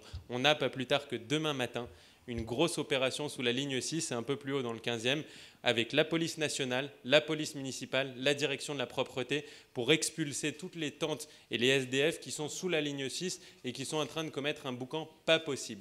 Voilà la politique qu'on mène dans le 15e, évidemment avec la main tendue qu'il convient d'avoir par rapport aux problématiques de solidarité vis-à-vis de ces gens qui sont à la rue. Mais pour ceux qui sont violents, la tolérance, c'est zéro. Aucune tolérance vis-à-vis de tous ceux qui sont alcoolisés, qui causent des problèmes. Place Alfred Dreyfus, pareil, on avait un autre campement avec des tentes, plusieurs d'entre vous peuvent en témoigner, qui m'ont saisi précédemment. Nous avons réussi à éradiquer ce campement, ces tentes-là. Aujourd'hui, la place Alfred Dreyfus est nettoyée de ces campements-là. Voilà ce que je pouvais vous dire là-dessus. Oui, alors, 2-3 observations complémentaires. Je ne cesse d'écrire au préfet de police, qui est chargé de ça à Paris, pour faire fermer des établissements, comme le dit Anthony, des épiceries, toutes ces petites épiceries qui sont très tard, qui sont ouvertes très tard le soir et qui souvent attirent des jeunes et qui vendent, qui sont plutôt des prétextes pour vendre de l'alcool plutôt que des épinards, des carottes.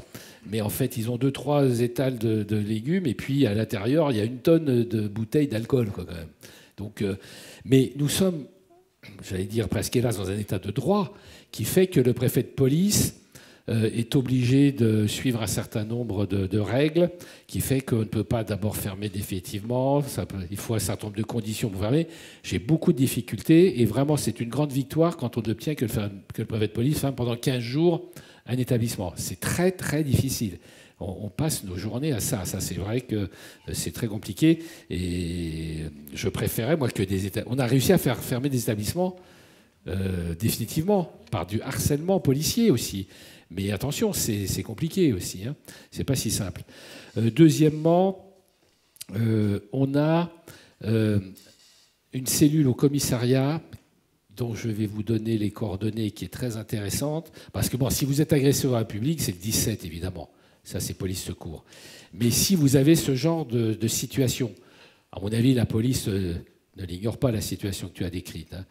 Mais si vous avez ce genre de situation... Ben oui, parce que... Non, mais bien sûr, mais ils ne peuvent pas être partout. Et puis, en plus, il faut voir aussi, je parlais de la justice et des sanctions qui sont infligées à ces gens-là. Mais cela étant, il y a une structure au commissariat de police qui s'appelle Écoute 15 et qui permet d'enregistrer les demandes récurrentes. C'est-à-dire vous avez un problème permanent en bas de chez vous, à côté de chez vous, du genre SDF sur la voie publique ou du trafic qui vous paraît suspect dans tel ou tel secteur à côté de chez vous. C'est Écoute 15 et c'est une cellule c'est quoi les coordonnées? Écoute 15@intérieur.gouv.fr. Voilà. C'est une cellule d'écoute et de traitement des doléances où il y a 3 policiers qui qui enregistrent ces doléances par Internet et qui essayent de les faire traiter par les services de police en direct. Voilà. Donc, plus vous appellerez vous contacterez cette structure et plus il y aura de la chance que la police intervienne, parce que la police intervient là où ils ont le plus de plaintes, de demandes, etc. N'hésitez pas à porter plainte. N'hésitez pas à porter plainte. Ensuite, on a fait quelque chose également, une initiative qu'on est les seuls à avoir pris dans le 15e, on a créé un dispositif voisin, vigilant et solidaire. Tu peux peut-être en dire quelques mots? Oui, c'est une application qui est déployée à l'échelle de la France entière, mais à Paris, c'est une grande première. Nous sommes les premiers à avoir déployé cette application qui permet en effet de nous faire remonter un certain nombre de problématiques. Vous évoquez les problématiques que vous rencontrez. Pour que la police elle soit efficace, évidemment, on ne peut pas mettre un policier à chaque angle de rue. Donc pour ça, on a besoin d'informations précises. Comment on les fait remonter? Vous pouvez saisir Écoute 15 qu'évoquait Monsieur le maire. Vous pouvez aussi nous les faire remonter directement à travers cette application. Donc je vous invite à télécharger cette application sur tous vos smartphones. Elle est gratuite, disponible. Elle s'appelle Voisins vigilants et solidaires. Et vous allez pouvoir nous faire remonter ces informations. Et nous, derrière, avec le commissariat de police, on a des réunions toutes les semaines au cours desquelles on lit les remontées des habitants et on essaye de déployer des mesures en fonction de ces remontées. Le deuxième avantage de cette application, c'est que c'est une application qui permet aussi d'avoir une approche horizontale, si j'ose dire, c'est-à-dire entre voisins. Aucune autre application le permet. Demain, vous avez une problématique qui peut être utile pour d'autres voisins. Je vous donne un exemple, ce qu'on appelle les vols à la fausse qualité. Quand vous avez un faux postier ou un faux pompier qui toque à la porte, vous appelez le 17, on n'arrivera jamais à interpeller dans les temps le faux pompier qui vient toquer à votre porte. En revanche, si vous mettez une alerte sur voisins vigilants et solidaires, vous pouvez prévenir tous vos voisins que dans votre quartier spécifiquement, il y a des faux pompiers, il y a des faux postiers, il y a des faux bénévoles qui viennent essayer de racketter les honnêtes gens et taper à votre porte. Et donc je vous invite en effet à télécharger l'application et à y participer, c'est extrêmement utile pour nous. Voilà, une dernière application, et je m'adresse plus particulièrement aux femmes, que nous avons mis en place avec la RATP pour les femmes qui sont suivies dans le tramway. Aujourd'hui, nous le faisons spécialement dans le tramway. On commence par le tramway sur la ligne T2. Ça s'appelle UMAY, U-M-A-Y, UMAY. Et c'est une application, mais ce n'est pas qu'une application, c'est-à-dire que c'est une application dans laquelle est indiqué, sur la ligne que vous empruntez, des lieux refuges. Par exemple, vous êtes ennuyé sur le T2, porte de Versailles. Vous descendez du tramway et là, on a identifié, c'est moi-même qui les ai identifiés d'ailleurs, 3 commerces qui sont préparés à vous accueillir. Il y a d'ailleurs sur la vitrine un sigle et puis à l'intérieur, les commerçants ont été formés pour vous protéger, vous accueillir, être en relation avec la police, etc. Et donc, vous avez les adresses de ces commerces sur cette application RATP, Ville de Paris, Mairie du 15e, sur tout le long du tramway T2. Donc, par exemple, Porte de Versailles, il y a l'hôtel. Ah, il y en a, vas-y, ben... Ah, j'ai dit le T3. Ah, j'ai dit le T2. Ah, excuse-moi, oui, pardon, oui, tu as raison. Donc, oui, ça, c'est mon conseiller d'arrondissement qui est délégué justement au transport public. Donc, Porte de Versailles, par exemple, vont 2 ou 3 commerces qui sont... Et tout le long du T3, donc, qui passe dans le 15e. Tout le long, il y a des commerces qui sont identifiés pour vous accueillir, vous recevoir quand vous êtes embêté. Je pense que c'est important de le signaler. Autre intervention. Madame. Attendez.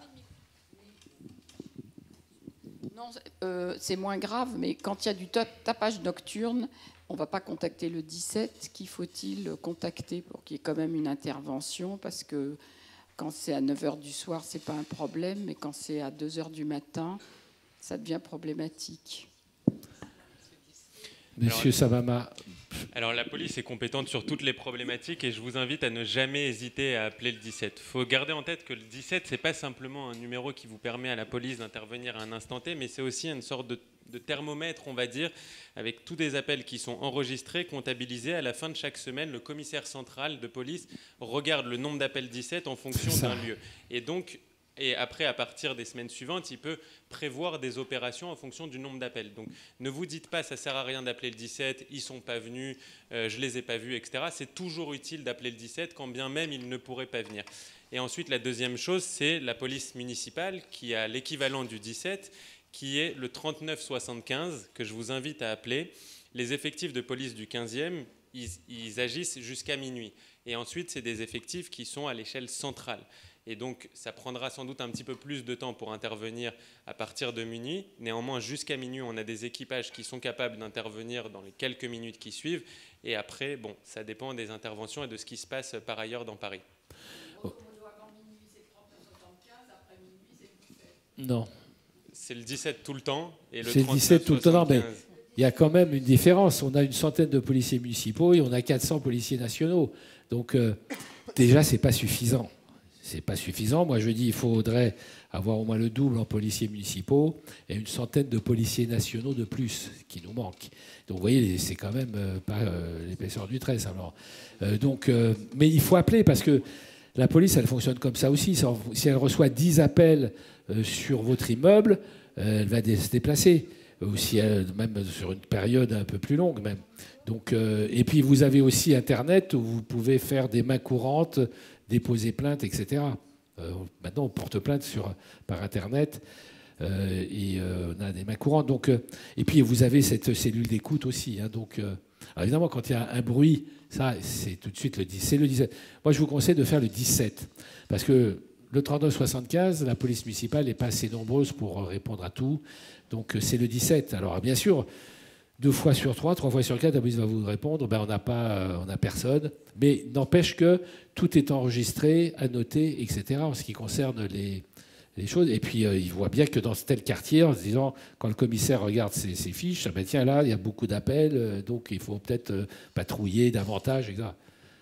Donc, c'est toujours utile, même si vous n'avez pas d'intervention immédiate.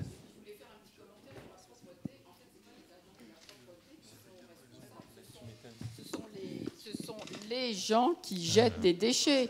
Parce que des poubelles, il y en a partout. Le service propreté, ça fonctionne tous les jours. Ça ramasse. Donc, en fait, ce sont les gens qui jettent.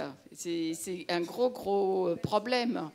C'est ça le problème. Donc, en fait, il faudrait plus d'agents de contrôle et qui donnent des amendes de 500 € pour un papier jeté.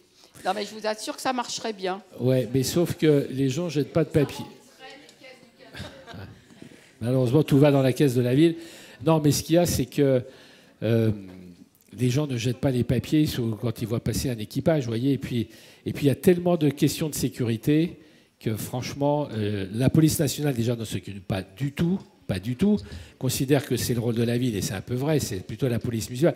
Il y a un partage des tâches. La police nationale, c'est la lutte contre la criminalité, contre la grande délinquance, contre le terrorisme, l'ordre public, etc. La police municipale, c'est la tranquillité publique, c'est le petit désordre de voie publique, des choses comme vous les indiquez. Mais sauf que ce n'est pas avec moins de 100 policiers dans un arrondissement de 240 000 habitants qu'on va arriver à faire ça. Puis ils sont en uniforme sur la République. Donc les gens ne vont pas acheter spécialement quand ils vont passer. Et on a beaucoup de difficultés. Alors on a des dépôts d'ordures sauvages. Mais il y a parfois des enquêtes, mais il faut voir à qui ça appartient, si on retrouve quelque chose. Enfin, c'est pas évident. C'est pas évident. Alors, on fait aussi maintenant de la vidéo-verbalisation, parce que les caméras peuvent aussi intercepter des gens qui jettent, etc. Mais je dis, c'est des balbutiements encore. Mais vous avez parfaitement raison. L'incivisme des gens est sans limite, quoi. Sans limite. C'est n'importe quoi. C'est honteux. Mais voilà. Donc, puis aussi le fait qu'il y ait quand même un service qui fonctionne. Les gens se disent, bah, de toute façon, ça va être ramassé, donc on peut jeter. Il y a ça aussi, notamment pour les encombrants. On a beaucoup d'encombrants. Est-ce que M. Pinet, adjoint chargé de la propreté, veut dire un mot là-dessus? Parce que finalement, c'est à toi de répondre, c'est pas à moi de m'égosiller. Oui, comme tu as tout dit, j'ai rien à dire. Non, alors. Dis le reste.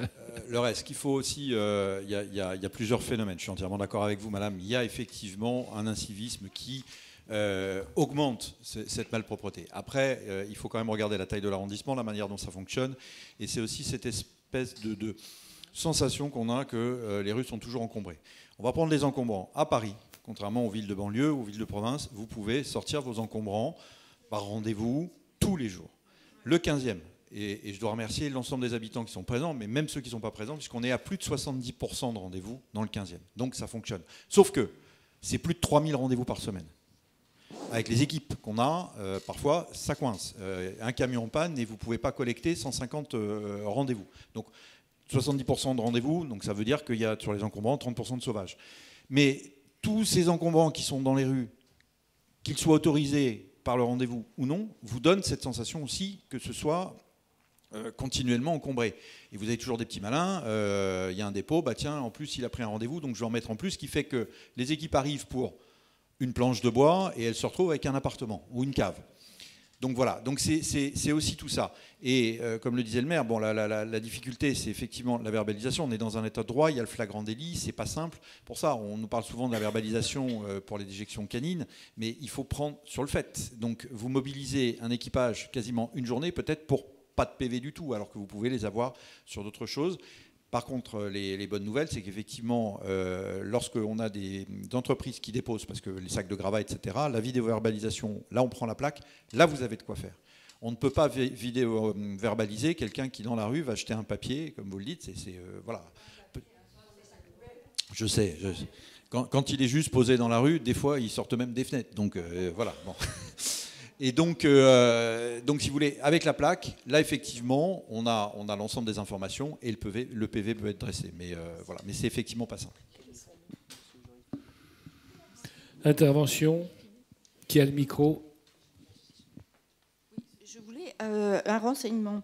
La police municipale intervient-elle quand c'est privé? Nous, rue des Nouettes, notre groupe est privé. Et est-ce qu'elle peut intervenir?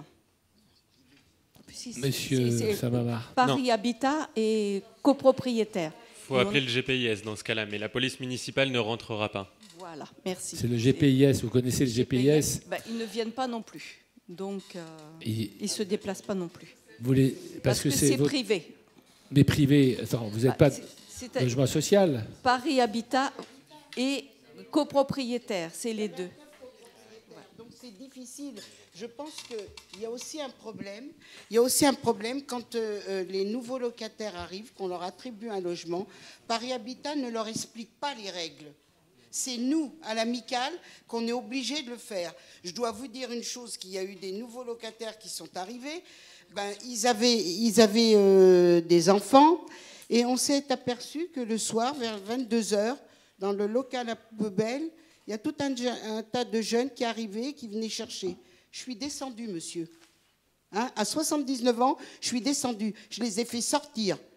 Ils ont menacé le gardien. Alors, ça ne peut pas durer. D'ailleurs, on a rendez-vous avec Paris Habitat là, le 23. Mais signalez-le nous aussi. Signalez-le nous, parce que nous, on est en liaison quotidienne avec Paris Habitat, avec Madame Monge notamment, qui est la responsable de Paris Habitat sur le 15e, et on lui fera remonter ça. Donc, envoyez-nous un mail ou parlez-en ensuite à la sortie avec mon adjoint. Voilà. Je vais voir après. D'accord. Merci beaucoup.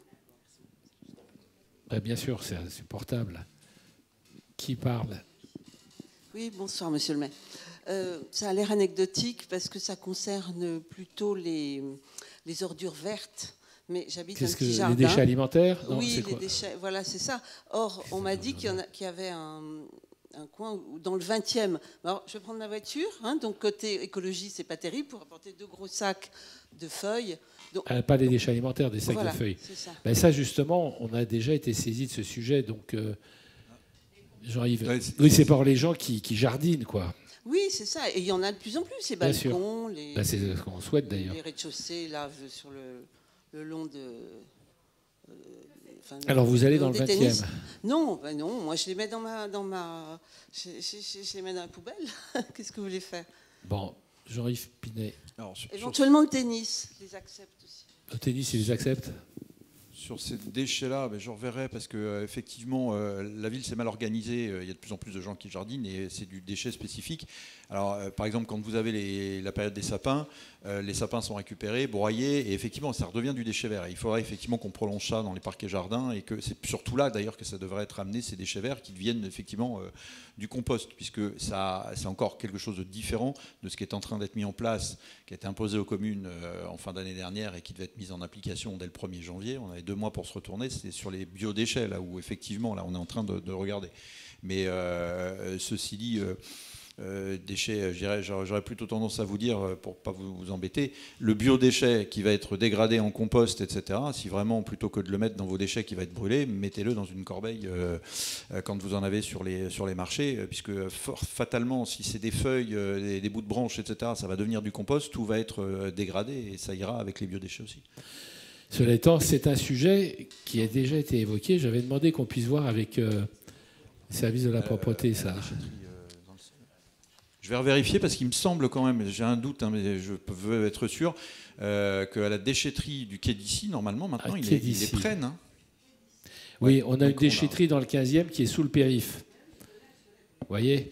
Donc, si c'est ça, c'est quand même plus pratique. Madame, effectivement, vous pouvez à la déchetterie déposer vos déchets. Bon, elle est plus facilement accessible en voiture, mais elle est en bord de Seine.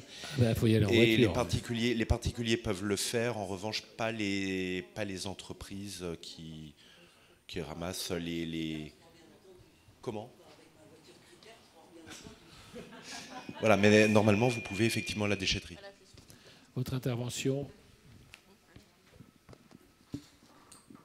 Bonjour. Bonjour. Moi, je vais changer l'ambiance et je vais parler un peu des initiatives pour les jeunes, qui sont très sous-représentés dans la salle, sans manque de respect. Et, merci d'être là. Avec plaisir. Dommage qu'on ne soit pas plus. Et je trouve que d'un point de vue sportif, on est incroyable dans cet arrondissement. Moi, je suis dans un club que vous connaissez qui s'appelle Agriculture 15. On fait du tennis. Et de manière générale, c'est top. Mais est-ce qu'on peut parler des initiatives, si elles existent, qui sont plus du côté artistique? Et je parle du milieu underground. Donc pour ceux qui ne comprennent pas, le milieu underground, ça va être l'art que globalement, vous ne voyez pas à la télé. Donc je pense que beaucoup de gens ici ne connaissent pas et qui touchent les jeunes et que les jeunes ressentent. Je parle de la culture hip-hop, je parle de la musique urbaine. Est-ce qu'il y a des initiatives pour ça? Parce que j'adore le conservatoire et je suis même allé quand j'étais petit, mais c'est souvent les parents qui décident que les enfants vont au conservatoire et il n'y a pas vraiment d'initiative pour les plus jeunes. Ou peut-être...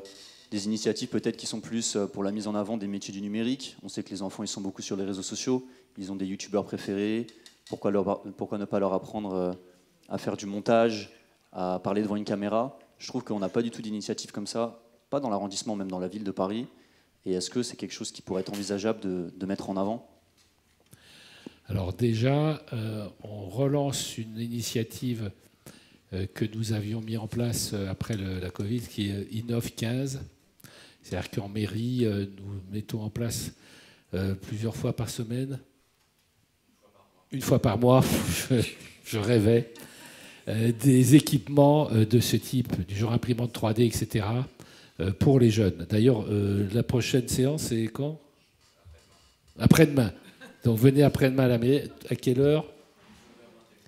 19h, 21h en mairie. Qu'est-ce qu'il y a comme équipement?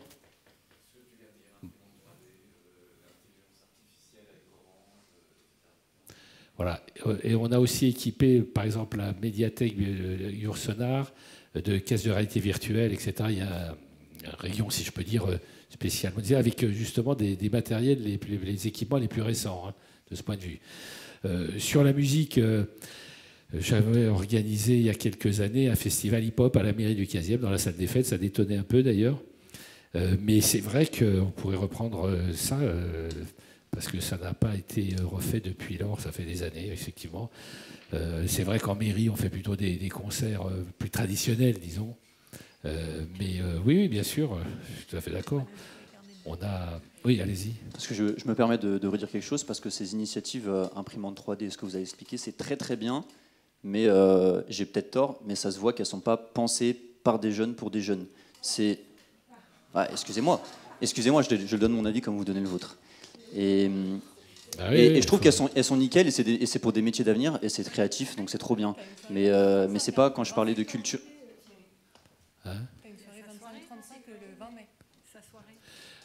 Donc, du coup, quand je parlais de culture underground, je faisais pas référence à ça. Du coup, voilà, c'était pour essayer de donner un élan de jeunesse dans les idées et de proposer. Je parle de culture underground, j'ai pas utilisé ce mot par hasard. D'essayer d'amener ça sur les jeunes. Tout à l'heure, vous parliez du fait de verbaliser 500 € les gens qui jettent des déchets dans la rue. Moi, je préfère plutôt les amener sur un environnement artistique pour les sensibiliser et pour faire en sorte que leur énergie, elle soit mise dans de l'art ou canalisée, voilà, comme dans le sport, par exemple, ce que vous faites très bien, je l'ai dit, plutôt que directement de penser à la punition. Je préfère ce genre d'initiative, voilà. Alors, on organise des activités quand même, notamment parce que, comme on disait tout à l'heure, ça permet d'avoir des subventions dans les quartiers prioritaires de la ville. On a des petites fêtes pendant les vacances, notamment, où on a des activités pour les jeunes, spécifiquement pour les jeunes. À cette occasion, dans les 2 QPV qui sont dans le 15e, Felguer et Brancion, assez régulièrement, quoi. Mais effectivement, ça ne concerne que ces 2 quartiers principalement. On a une soirée, on fait des soirées de jeunes aussi. Alors jeunes, ça dépend ce qu'on appelle jeunes, 25-35. Ça va, c'est assez jeune. Donc tu peux peut-être en dire un mot, Ségolène? Non, mais effectivement, il y a des choses qui se mettent en place petit à petit, et notamment le 20 mai prochain, pour les 25-35 ans, il y a une soirée qui permet en fait de rapprocher les jeunes 25-35 des élus locaux. Ça, c'est le premier objectif. Et le deuxième objectif, c'est permettre en fait aux jeunes entre 25 et 35 ans de se rencontrer dans l'arrondissement pour pouvoir se connaître, pour justement qu'il y ait cette solidarité qui soit créée en mode village. On le retrouve souvent en province, le côté où on se connaît entre voisins. Et bien là, l'objectif, c'est de recommencer la même chose dans le 15e, notamment en particulier avec les 25-35. Donc le 20 mai à 19h30, à la mairie du 15. Et on pourra même danser. Et donc je t'attends. Je veux juste souligner un autre projet aussi qu'on finance dans le cadre des projets contre les RICS. Il y a un projet qui est mené par Arkea, équipe d'amitié, qui est financé, qui aura lieu cet été à hauteur de 5 000 €, qui est de la création de vidéos mélangeant direct et travail de montage avec justement effectivement 3 émissions en plateau avec un jeune occupant le rôle de présentateur et accueillant des intervenants. Une boîte de prod qui s'appelle Autarcie Productions qui travaille en partenariat avec nous sur ce projet pour pouvoir effectivement filmer, recruter, former les jeunes au montage vidéo. C'est exactement ce que tu évoquais, donc on essaye de le faire également. On fait même une fête de la jeunesse, parce qu'on ne recule devant rien. Quelle audace! Le 14 juin, à la mairie du 15e, avec un centre d'activité, plus précisément destiné pour les jeunes. Et puis alors, la fête de la musique, on fait un truc extraordinaire. Ah bah t'es là, je t'avais pas vu. Vas-y, parle-en. Moi, je voulais rajouter 2 choses. Ça va être, en effet, on va avoir quand même la fête de la musique le 21 juin. Ça va être quand même l'une des plus grandes scènes parisiennes où on va avoir un vrai festival électro avec un très beau line-up. C'est la 3e ou 4e édition. Donc voilà, tu pourras venir avec tes potes et ça va être un très beau moment. Et concernant la partie underground, on fait aussi beaucoup de choses avec le TKF School, qui est une école de hip-hop. On a accueilli à La Plaine l'année dernière une grande compétition de hip-hop où il y a beaucoup de jeunes qui sont venus C'était cette année aussi ? L'année dernière et cette année, en effet. On accueille aussi des jeunes de plein d'horizons différents qui viennent se rassembler pour faire des concours de hip-hop, des battles, etc. C'est un beau moment aussi d'échange. Donc voilà, on essaie de valoriser, on essaie de concilier toutes les générations. Donc voilà. Tout au long de l'année, on organise aussi des apéros-concerts dans les bistrots du 15e avec une école American School of Music qui délègue 2-3 jeunes musiciens, c'est des étudiants musique, tu vois, et qui font des prestations pendant 1h30 ou 2 dans des bistrots du 15e. Alors on essaie de le faire savoir sur les autres applications, quoi. Bon, il y a des choses qui se font, mais il faut le savoir, c'est sûr. Et puis, on n'en fait jamais assez. Comment ? Eh bien, comment le savoir ? Voilà. C'est-à-dire que je vous recommande la lecture de notre newsletter. On a une newsletter hebdomadaire et qui est faite chaque semaine et actualisée chaque semaine et qui vous permet d'avoir tout ce qui se passe dans le 15e dans la semaine, quoi.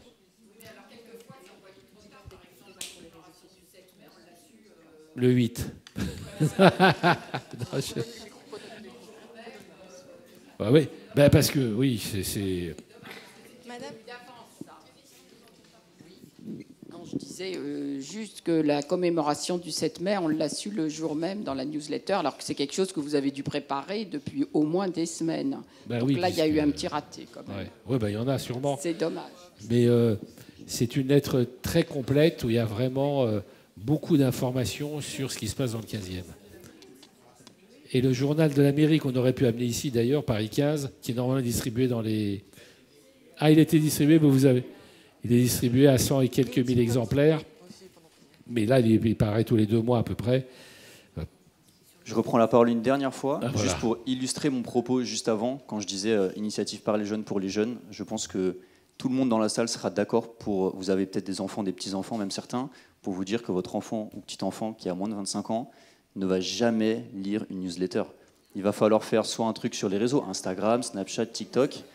C'est des enfants, c'est des jeunes, ils sont dans le numérique, donc parlons leur langue, leur génération. Voilà, merci, vous avez répondu à toutes mes questions. La newsletter, c'est pour les autres jeunes qui sont dans cette salle. Arrête de... Dis-nous, Kate. Monsieur Racapé, adjoint chargé des parcs et jardins.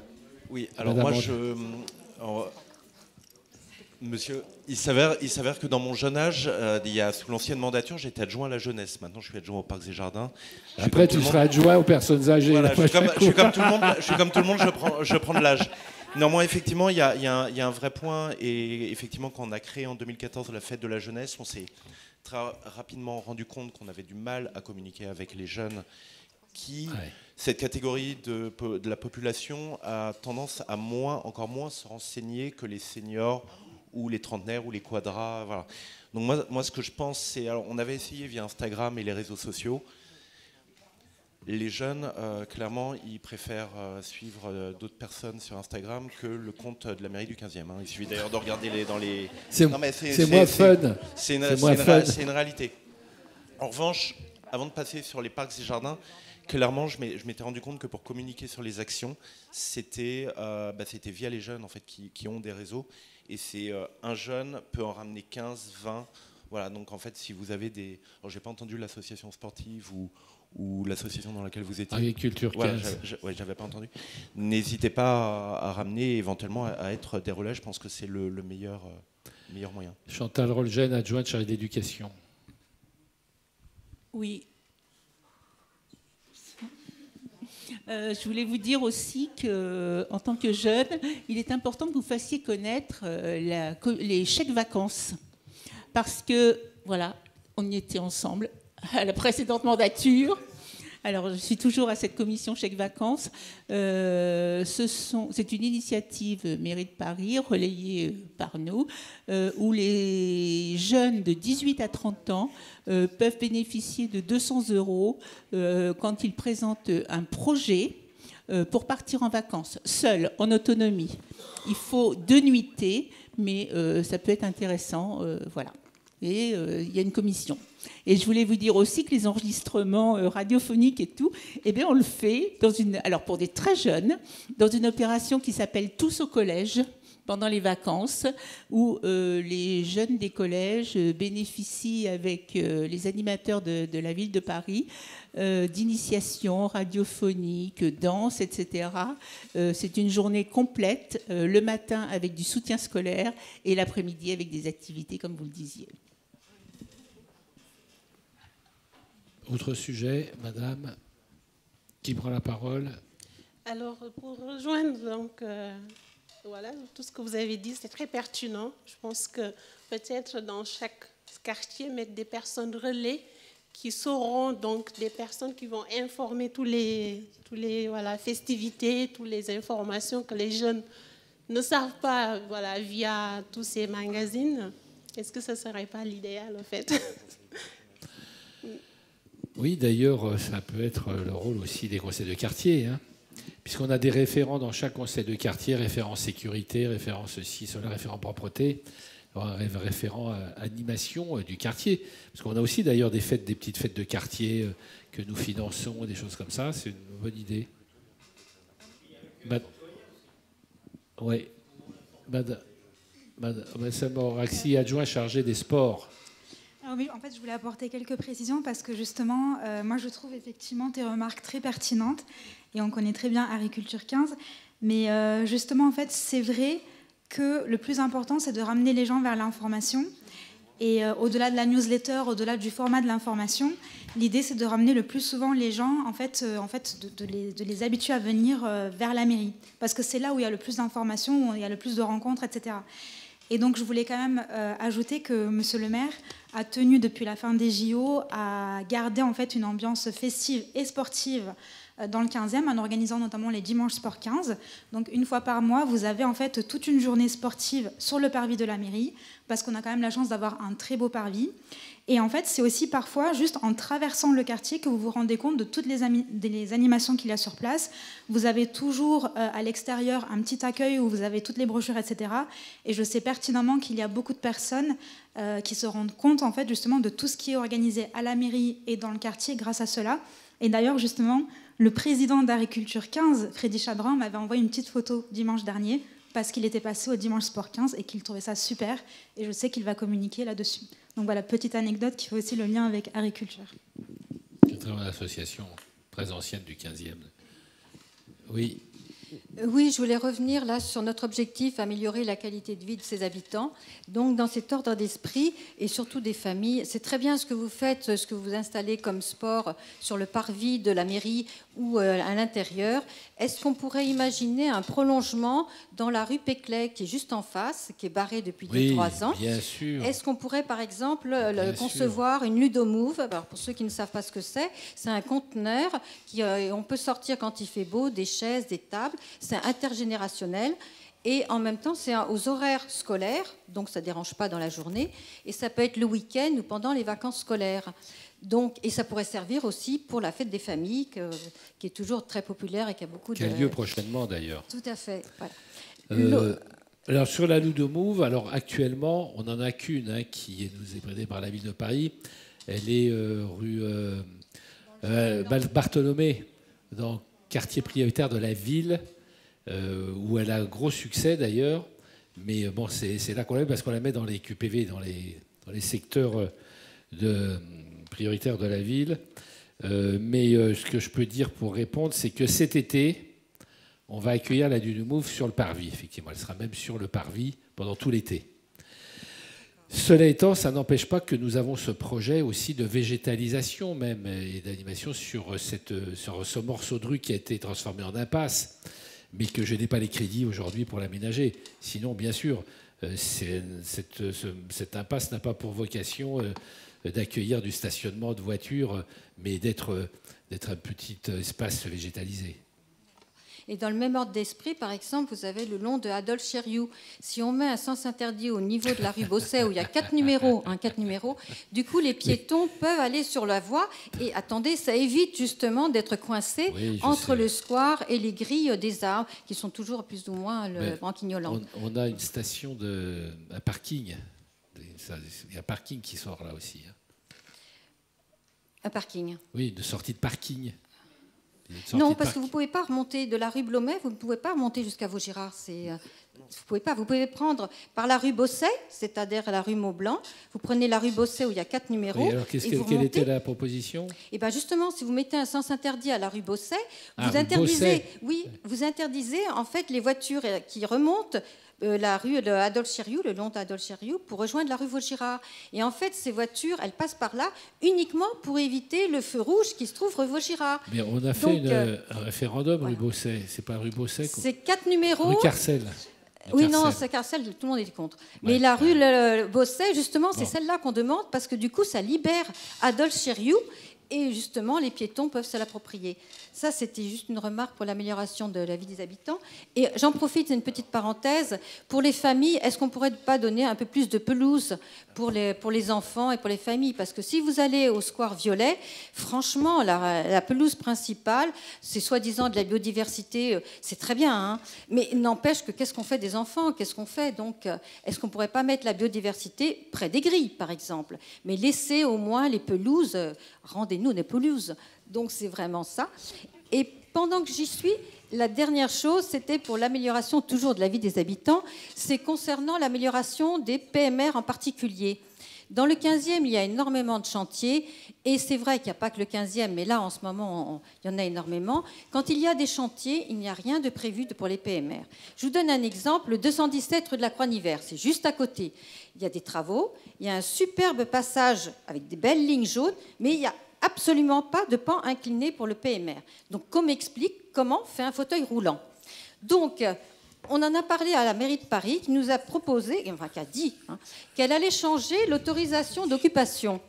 C'est-à-dire qu'en première ligne, vous avez prescription générale, protection des piétons. Et en dernière ligne, vous avez prescription particulière à respecter, assurer en permanence et en toute sécurité la continuité du cheminement piéton et PMR. Donc, ce que l'on demande, c'est qu'en fait, que ce soit marqué en première ligne, protection des piétons et des PMR. Et que ce soit visible, que ce soit évident pour non seulement les gens de la voirie, mais aussi les prestataires de services, que ce soit vraiment quelque chose qui soit obligatoire. Bon, entre la communication et l'action, on sait très bien qu'il peut s'écouler pas mal de mois, mais bon. Alors, voilà. donc plusieurs Merci questions, beaucoup. notamment sur le square Violet, sur AKP. Oui, Madame Largillière, alors vous posez à presque tous les conseils de quartier la fameuse question des pelouses. Je sais que vous souhaitez moins de fleurs et davantage de pelouses. C'est ce que je vais donc vous poser régulièrement la même question. Je vais vous faire la même réponse qu'à chaque fois. Voilà. Vous souhaitez moins de fleurs. Il y a certains habitants, même, c'est 50-50. Les habitants, certains souhaitent, vous faites signe non, mais moi je vous dis oui. Certains habitants, oui, non, mais les fleurs n'ont pas vocation à être cachées derrière voilà. Enfin, le but dans un jardin, c'est aussi de se promener, de pouvoir profiter. Voilà. Et donc la biodiversité répond aussi à des règles. Donc non, on ne cache pas les fleurs. Au contraire, on est très content. Et le but n'est pas de mettre uniquement des pelouses, car le but des pelouses n'est pas non plus d'aller les piétiner et de se vautrer dessus. Ça fait partie du décor, comme les fleurs. Voilà, Madame Largillière. Bon, je pense que sur les PMR, la réponse de M. Pinet ne va pas satisfaire non plus Mme Largillière. Mais... Alors, je le rappelle encore une fois, Mme Largillière, comme à chaque fois et chaque conseil de quartier, dans le 15e, la prescription PMR, elle est dans les premières lignes. Vous parlez d'un document rédigé par la ville de Paris. Alors je vous invite, vu que vous avez une ligne directe avec M. Béliard, à lui expliquer qu'il faut repasser de la dernière ligne à la première ligne. Maintenant, sur le chantier Croix-Nivert, c'est le chantier RATP, là j'irai revoir, puisque normalement le Solin était effectivement prévu. Je vais voir pourquoi le Solin n'a pas été fait, mais c'était prévu dans les prescriptions et dès les premières lignes. Mais c'est vrai que c'est indispensable, bien sûr. Il faut vérifier. Merci de nous informer quand ce n'est pas fait. Merci. Une ludomove. Une ludomove. Voilà, si vous voulez voir ce que c'est, il faut aller rue...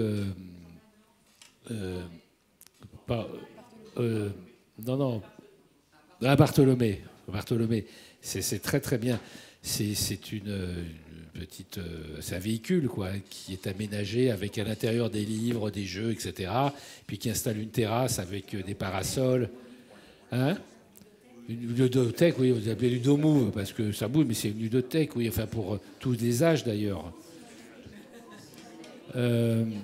Qui parle ? Bonjour, bonsoir plutôt. Je voudrais savoir pour les travaux d'Aqua Boulevard. Aqua Boulevard. Oui, comment ça se passe ? Et ils vont démarrer quand ? Comment ? Alors voilà, ça tombe bien. Nous faisons le 23 mai à 19h un conseil de quartier qui sera entièrement dévolu à cette question, aux frères voisins, à l'école des frères voisins. Donc je vous invite à venir à l'école des frères voisins ce jour-là à 19h, entre 19h et 21h, à Sadieu. Et vous aurez donc les responsables de cette opération qui est assez gigantesque puisqu'on réaménage sur 6 hectares. Sur 6 hectares, l'ensemble du secteur de l'Aqua Boulevard. Hein. Et ça doit démarrer. Alors, j'ai vu le promoteur il n'y a pas longtemps. Il lui manque juste 100 ou 200 millions pour démarrer l'opération. Mais il les recherche, tel que je le connais, il va les trouver. Quoi, je veux dire.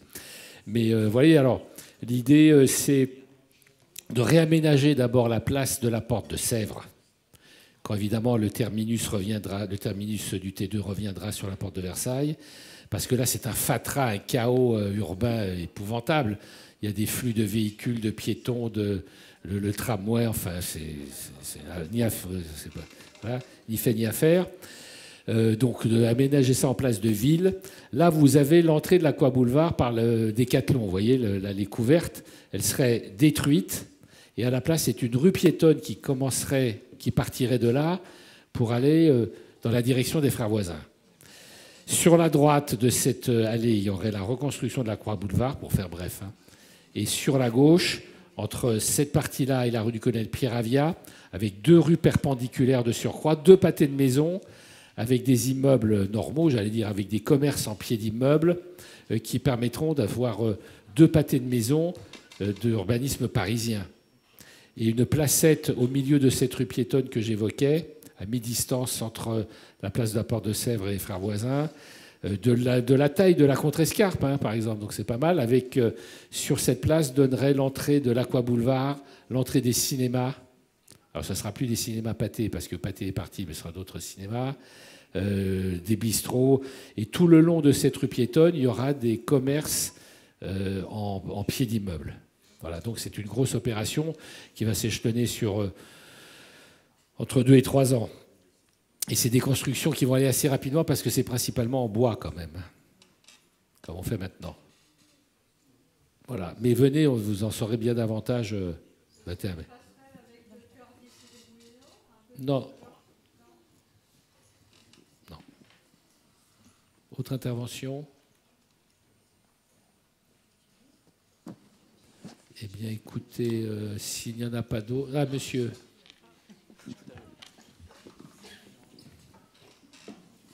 Merci beaucoup, monsieur le maire. Ce ne sera pas de commentaire, c'est juste une remarque. Je viens d'arriver, moi, dans cet arrondissement. Et juste pour vous Bienvenue. dire que... Merci beaucoup. Juste pour vous dire que je suis quand même très, très surpris de la qualité de vie. C'est vrai qu'il y a eu quelques plaintes sur le bruit, la saleté, etc., qu'on retrouve dans tout Paris, malheureusement. En revanche, moi, je suis arrivé il y a à peu près 1 an et demi, et j'avoue que j'ai été extrêmement surpris de cet arrondissement, de ce dynamisme, de cette vie. Alors, j'ai fait plusieurs villes, j'ai fait un peu de banlieue, j'ai fait de la province. Je voyage pas mal, du moins, mon côté professionnel m'amène à beaucoup déménager. Mais en tout cas, félicitations. Le quartier, quand même, vraiment de qualité. J'habite rue des Nouettes, malgré les travaux de la RATP, qui nuisent un peu au niveau du bruit, mais c'était annoncé. Il y a beaucoup de communication de la part des travaux sur le fait qu'ils nous préviennent des semaines où il va y avoir du bruit, de l'avancée des travaux et autres. Et je trouve qu'il y a un vrai effort de communication. Et concernant les jeunes, pour œuvrer régulièrement auprès de ce public-là, vous avez un acteur qui communique énormément avec les jeunes, c'est les bailleurs sociaux. Les jeunes que vous visez, ce sont les jeunes qui sont souvent dans les QPV. Le bailleur social est vraiment un des acteurs qu'il faut mobiliser pour pouvoir mobiliser ces jeunes, les informer des différentes actions qui sont menées par la mairie, parce que vous avez fait des choses, et ne serait-ce que sur les JO, vraiment exceptionnelles, et le parvis était vraiment vivant, et ça faisait plaisir de sortir dans les rues du 15e. Donc félicitations à vous. Merci. Mais d'un autre côté, c'est normal qu'on soit là pour évoquer les problèmes. Mais voilà, mais merci, ça fait quand même plaisir à entendre. Est-ce qu'il y a encore 1 ou 2 questions avant que nous séparions? Madame. Bonsoir. Ce n'est pas une question. Je voudrais aborder dans le même sens que le monsieur qui vient de parler. Alors, je suis dans le 15e depuis 2013. Mais c'est un arrondissement que je connais bien avant parce que j'avais une amie qui habitait dans le 15e et c'est là que j'ai accouché et tout ça. C'est un arrondissement que je n'aimais pas beaucoup, je ne sais pas pourquoi, parce que je me disais peut-être qu'il est trop huppé, c'est un arrondissement trop huppé. Donc, quand j'ai obtenu mon logement social dans le 15e, de prime abord, je n'étais pas très contente. Et les gens me disent, mais pourquoi le 15e, c'est un bel arrondissement? Je dis, non, moi, j'aime pas, je ne sais pas pourquoi. Mais depuis que j'y suis, je pense, j'ai plus envie de partir. Donc, j'en profite pour dire bravo à monsieur le maire qui fait des choses extraordinaires. C'est pas facile, on le sait, mais je voudrais vous dire de continuer dans la même lancée. Merci. Merci beaucoup. Merci. Ben voilà, c'est la meilleure conclusion qu'on puisse faire de cette réunion. Ah, et encore une personne. Bonsoir, je fais très vite. Est-ce qu'à l'avenir, sur Paris, le maire d'arrondissement, il va avoir plus de poids? Voilà, ça c'est une bonne question. Donc, on lance un débat extrêmement important, surtout en ce moment. J'ai dit quelques mots au début de mon intervention par rapport à la modification du mode de scrutin. C'est vrai que cette modification, si elle a lieu, ne va pas dans ce sens et qu'elle consisterait plutôt à une recentralisation en affaiblissant les conseils d'arrondissement qui ne bénéficieront plus que de la présence de conseillers d'arrondissement et plus de conseillers de Paris, alors que beaucoup de choses ont été décidées au Conseil de Paris. Donc ça affaiblirait politiquement et administrativement le maire. C'est la raison pour laquelle, dans cette proposition de loi qui est examinée par le Parlement, nous demandons, enfin beaucoup d'élus qui sont ici, demandent qu'il y ait un renforcement des compétences des maires d'arrondissement. Parce que c'est vrai que la tendance naturelle depuis les derniers maires là, qui se sont succédés à la mairie de Paris est plutôt de décentraliser. Je vous le disais tout à l'heure, il y a plusieurs attributions qui nous ont été conférées. On a maintenant même quelques enveloppes budgétaires qu'on peut utiliser comme on le souhaite. Il y a un certain nombre de décisions que nous pouvons prendre, que nous ne pouvions pas prendre avant, etc. Donc ça va dans ce sens-là. Et c'est le sens de l'histoire, parce que c'est nous qui sommes le plus au contact des habitants. Ce n'est pas la mairie centrale. La mairie centrale, elle travaille au niveau parisien, mais elle ne descend pas jusque dans les arrondissements. Donc si l'échelon de l'arrondissement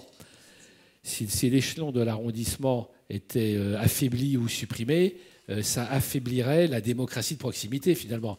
Mais ça tombe bien parce qu'on a parmi nous Agnès Séveraine, qui est sénatrice, et la proposition de loi sur la réforme du mode de scrutin actuellement est en examen justement au Sénat. Et je disais tout à l'heure que j'avais été auditionné ce matin par la commission des lois du Sénat, avec Geoffroy Boulard. Enfin, avec d'autres maires. Enfin, pas. Oui, alors la proposition de loi va être examinée donc, devant la commission des lois le 21 mai et en séance publique le 4 juin. Donc comme l'a très bien dit le maire, le problème, si vous voulez, c'est que d'abord sur la forme, cette proposition de loi, elle a été précipitée et non concertée. C'est-à-dire que les maires d'arrondissement qui sont en première ligne n'ont pas été consultés. Donc non seulement ça va complètement transformer le mode de gouvernance, puisque visiblement il y a un article 3 dans cette proposition de loi qui dit que désormais, quel que soit le poids démographique d'un arrondissement, les maires ne seront plus obligatoirement au Conseil de Paris. Or, comme le dit Philippe, toutes les décisions, elles sont prises au Conseil de Paris.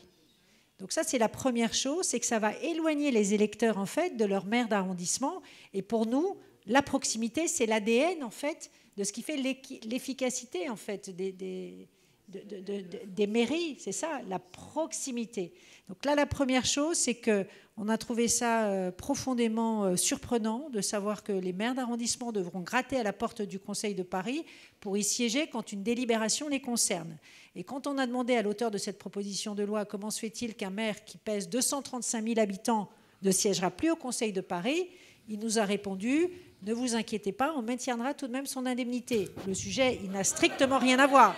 Donc c'est ça qui était un peu surprenant. J'aurais dû demander une augmentation. Pour vous dire qu'en fait, il y a parfois des élus qui sont parfois un peu hors sol, qui ne connaissent pas le fonctionnement d'une mairie d'arrondissement, qui ne connaissent pas le fonctionnement du Conseil de Paris et qui pour autant légifèrent, proposent des lois.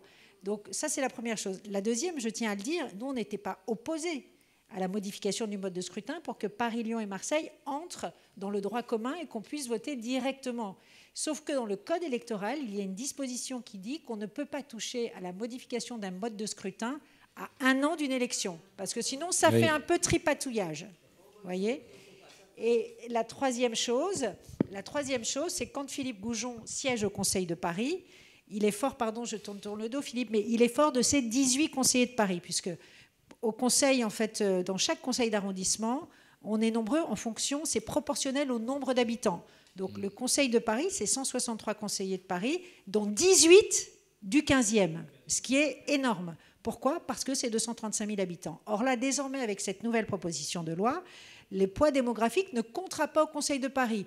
Donc il peut y avoir 0 conseiller de Paris du 15e, mais 20 du 18e, par exemple. Donc ça crée une inégalité entre arrondissements, avec des arrondissements surreprésentés et d'autres qui sont sous-représentés. Donc encore une fois, je le redis, sur le principe, on n'y est pas opposé. On dit juste qu'il aurait fallu que cette proposition de loi, en fait, puisse être sur ces deux jambes, à la fois le mode de désignation, mais aussi la gouvernance locale pour accroître les compétences des maires d'arrondissement. Parce que non seulement là, c'est la disparition des mairies d'arrondissement, mais en plus, c'est une mode de gouvernance où les électeurs, désormais, si vous arrêtez Philippe dans la rue, vous allez lui dire « j'ai tel problème », il vous dira ben, « moi, c'est pas moi, allez voir à la mairie centrale puisque je ne siège plus au Conseil de Paris ». Donc, pour les électeurs, moi, je trouve que ce serait vraiment catastrophique de voir les maires d'arrondissement disparaître, et ce n'est pas valable que pour le 15e, hein, c'est valable aussi pour tous les arrondissements. Et par ailleurs, il y a des sujets d'inconstitutionnalité, et notamment sur le fait que Lyon, par exemple, il y aurait 3 urnes. Enfin, on ne va pas rentrer dans la technicité, mais je regrette parce que l'enjeu est important, mais ça a été mal préparé, sans aucune concertation, et c'est ça qui est dommage.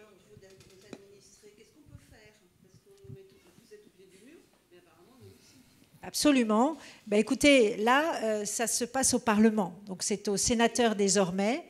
Mais c'est juste de faire passer le message autour de vous, parce qu'il y a une légende urbaine qui dit qu'en fait, on pourrait être élu sans avoir eu la majorité des voix. Ça, c'est faux. Malheureusement, en 2020, quand on regarde en fait les résultats, la droite était 65 000 voix derrière Hidalgo. Alors c'est triste, mais à l'époque, qu'est-ce qui s'est passé? Il y avait eu le Covid et il y avait eu une abstention record. 60% d'abstention. Hein. Voilà. Ce qui est, dans la Ve République, inédit à Paris, 60% d'abstention. Et donc, il y avait 65 000 voix d'écart, parce que parfois disent, en fait, c'est totalement injuste, on était arrivé en tête, mais le scrutin fait qu'en fait, on n'a pas pu devenir maire de Paris ou maire de Lyon. Non, ça, c'est une légende urbaine, puisqu'encore une fois, il y a un écart de voix qui est tel que c'est incontestable et incontesté. Voilà. Ben, le rôle, là, c'est plutôt au niveau du Parlement. Hein. C'est juste la pédagogie à faire. Je ne vois pas, à part la pédagogie que j'en peux faire là. Non, maintenant, le texte a été voté par l'Assemblée nationale. Donc, c'est voté par l'Assemblée. Là, c'est au Sénat qui va sûrement se prononcer contre, d'ailleurs. Parce que le Sénat, c'est la Chambre des collectivités locales. Donc, il voit bien qu'il y a un problème de recentralisation, d'éloignement des élus locaux, etc., par rapport à la population. Oui, parce que Gérard Larcher est opposé au texte. Mais après, ça revient à l'Assemblée. Et alors voilà, après, ça revient en deuxième lecture. Il y a un sujet aussi qui est politique, mais je ne vais pas rentrer dans la politique, mais juste que vous compreniez qu'en fait, ce mode de scrutin va favoriser les nouveaux entrants. Et donc, désormais, RN et LFI qui sont à fond et pour cette raison-là, justement, parce qu'il y aurait une prime majoritaire à 25%. Donc, ce serait l'entrée du RN et LFI. Et c'est passé à l'Assemblée grâce à leur soutien. Parce que arithmétiquement, ils sont supérieurs. Voilà. Et donc, sauf que, heureusement, au Sénat, on n'a pas de LFI, on n'a pas de RN. Et donc, le président du Sénat, pour des raisons, encore une fois, purement institutionnelles, parce qu'il considère qu'on ne fait pas ça à un an d'une élection, que c'est beaucoup trop tard, on va entrer dans la période de réserve bientôt, et que donc, la procédure et le respect des institutions fait qu'il ne peut pas accepter. Donc, on y travaille actuellement. Voilà. Alors, très bonne question. Pour l'instant, le Conseil constitutionnel n'a pas encore été saisi, puisque, comme vous le savez, c'est qu'une fois que la loi est adoptée, ensuite, il y a une saisine du Conseil constitutionnel par 60 parlementaires. En tout cas, ce qui est effarant, encore une fois, je le redis, sur la forme, c'est vraiment totalement, c'est de l'amateurisme pour moi. On avait proposé, en fait, que le Conseil d'État puisse être saisi, et l'auteur de la PPL doit être d'accord pour que le Conseil d'État soit saisi par les deux présidents des deux chambres, c'est-à-dire Gérard Larcher et Mme Yael Braun-Pivet. Eh bien, il a refusé. Il a dit non, on n'a pas besoin d'études d'impact. En gros, on a déjà les éléments qui prouvent que cette PPL est utile. Bref, donc la saisine du Conseil d'État n'a même pas pu être possible parce que l'auteur de la PPL s'y est opposé, parce qu'il a dit on n'a pas le temps on est pressé par le temps, puisqu'en effet, il y a cette disposition qui dit à 1 an. Donc vous voyez bien qu'il y a une arrière-pensée derrière qui n'est pas compréhensible. Ouais. Merci à tous et tous et bonne fin de soirée avec le président.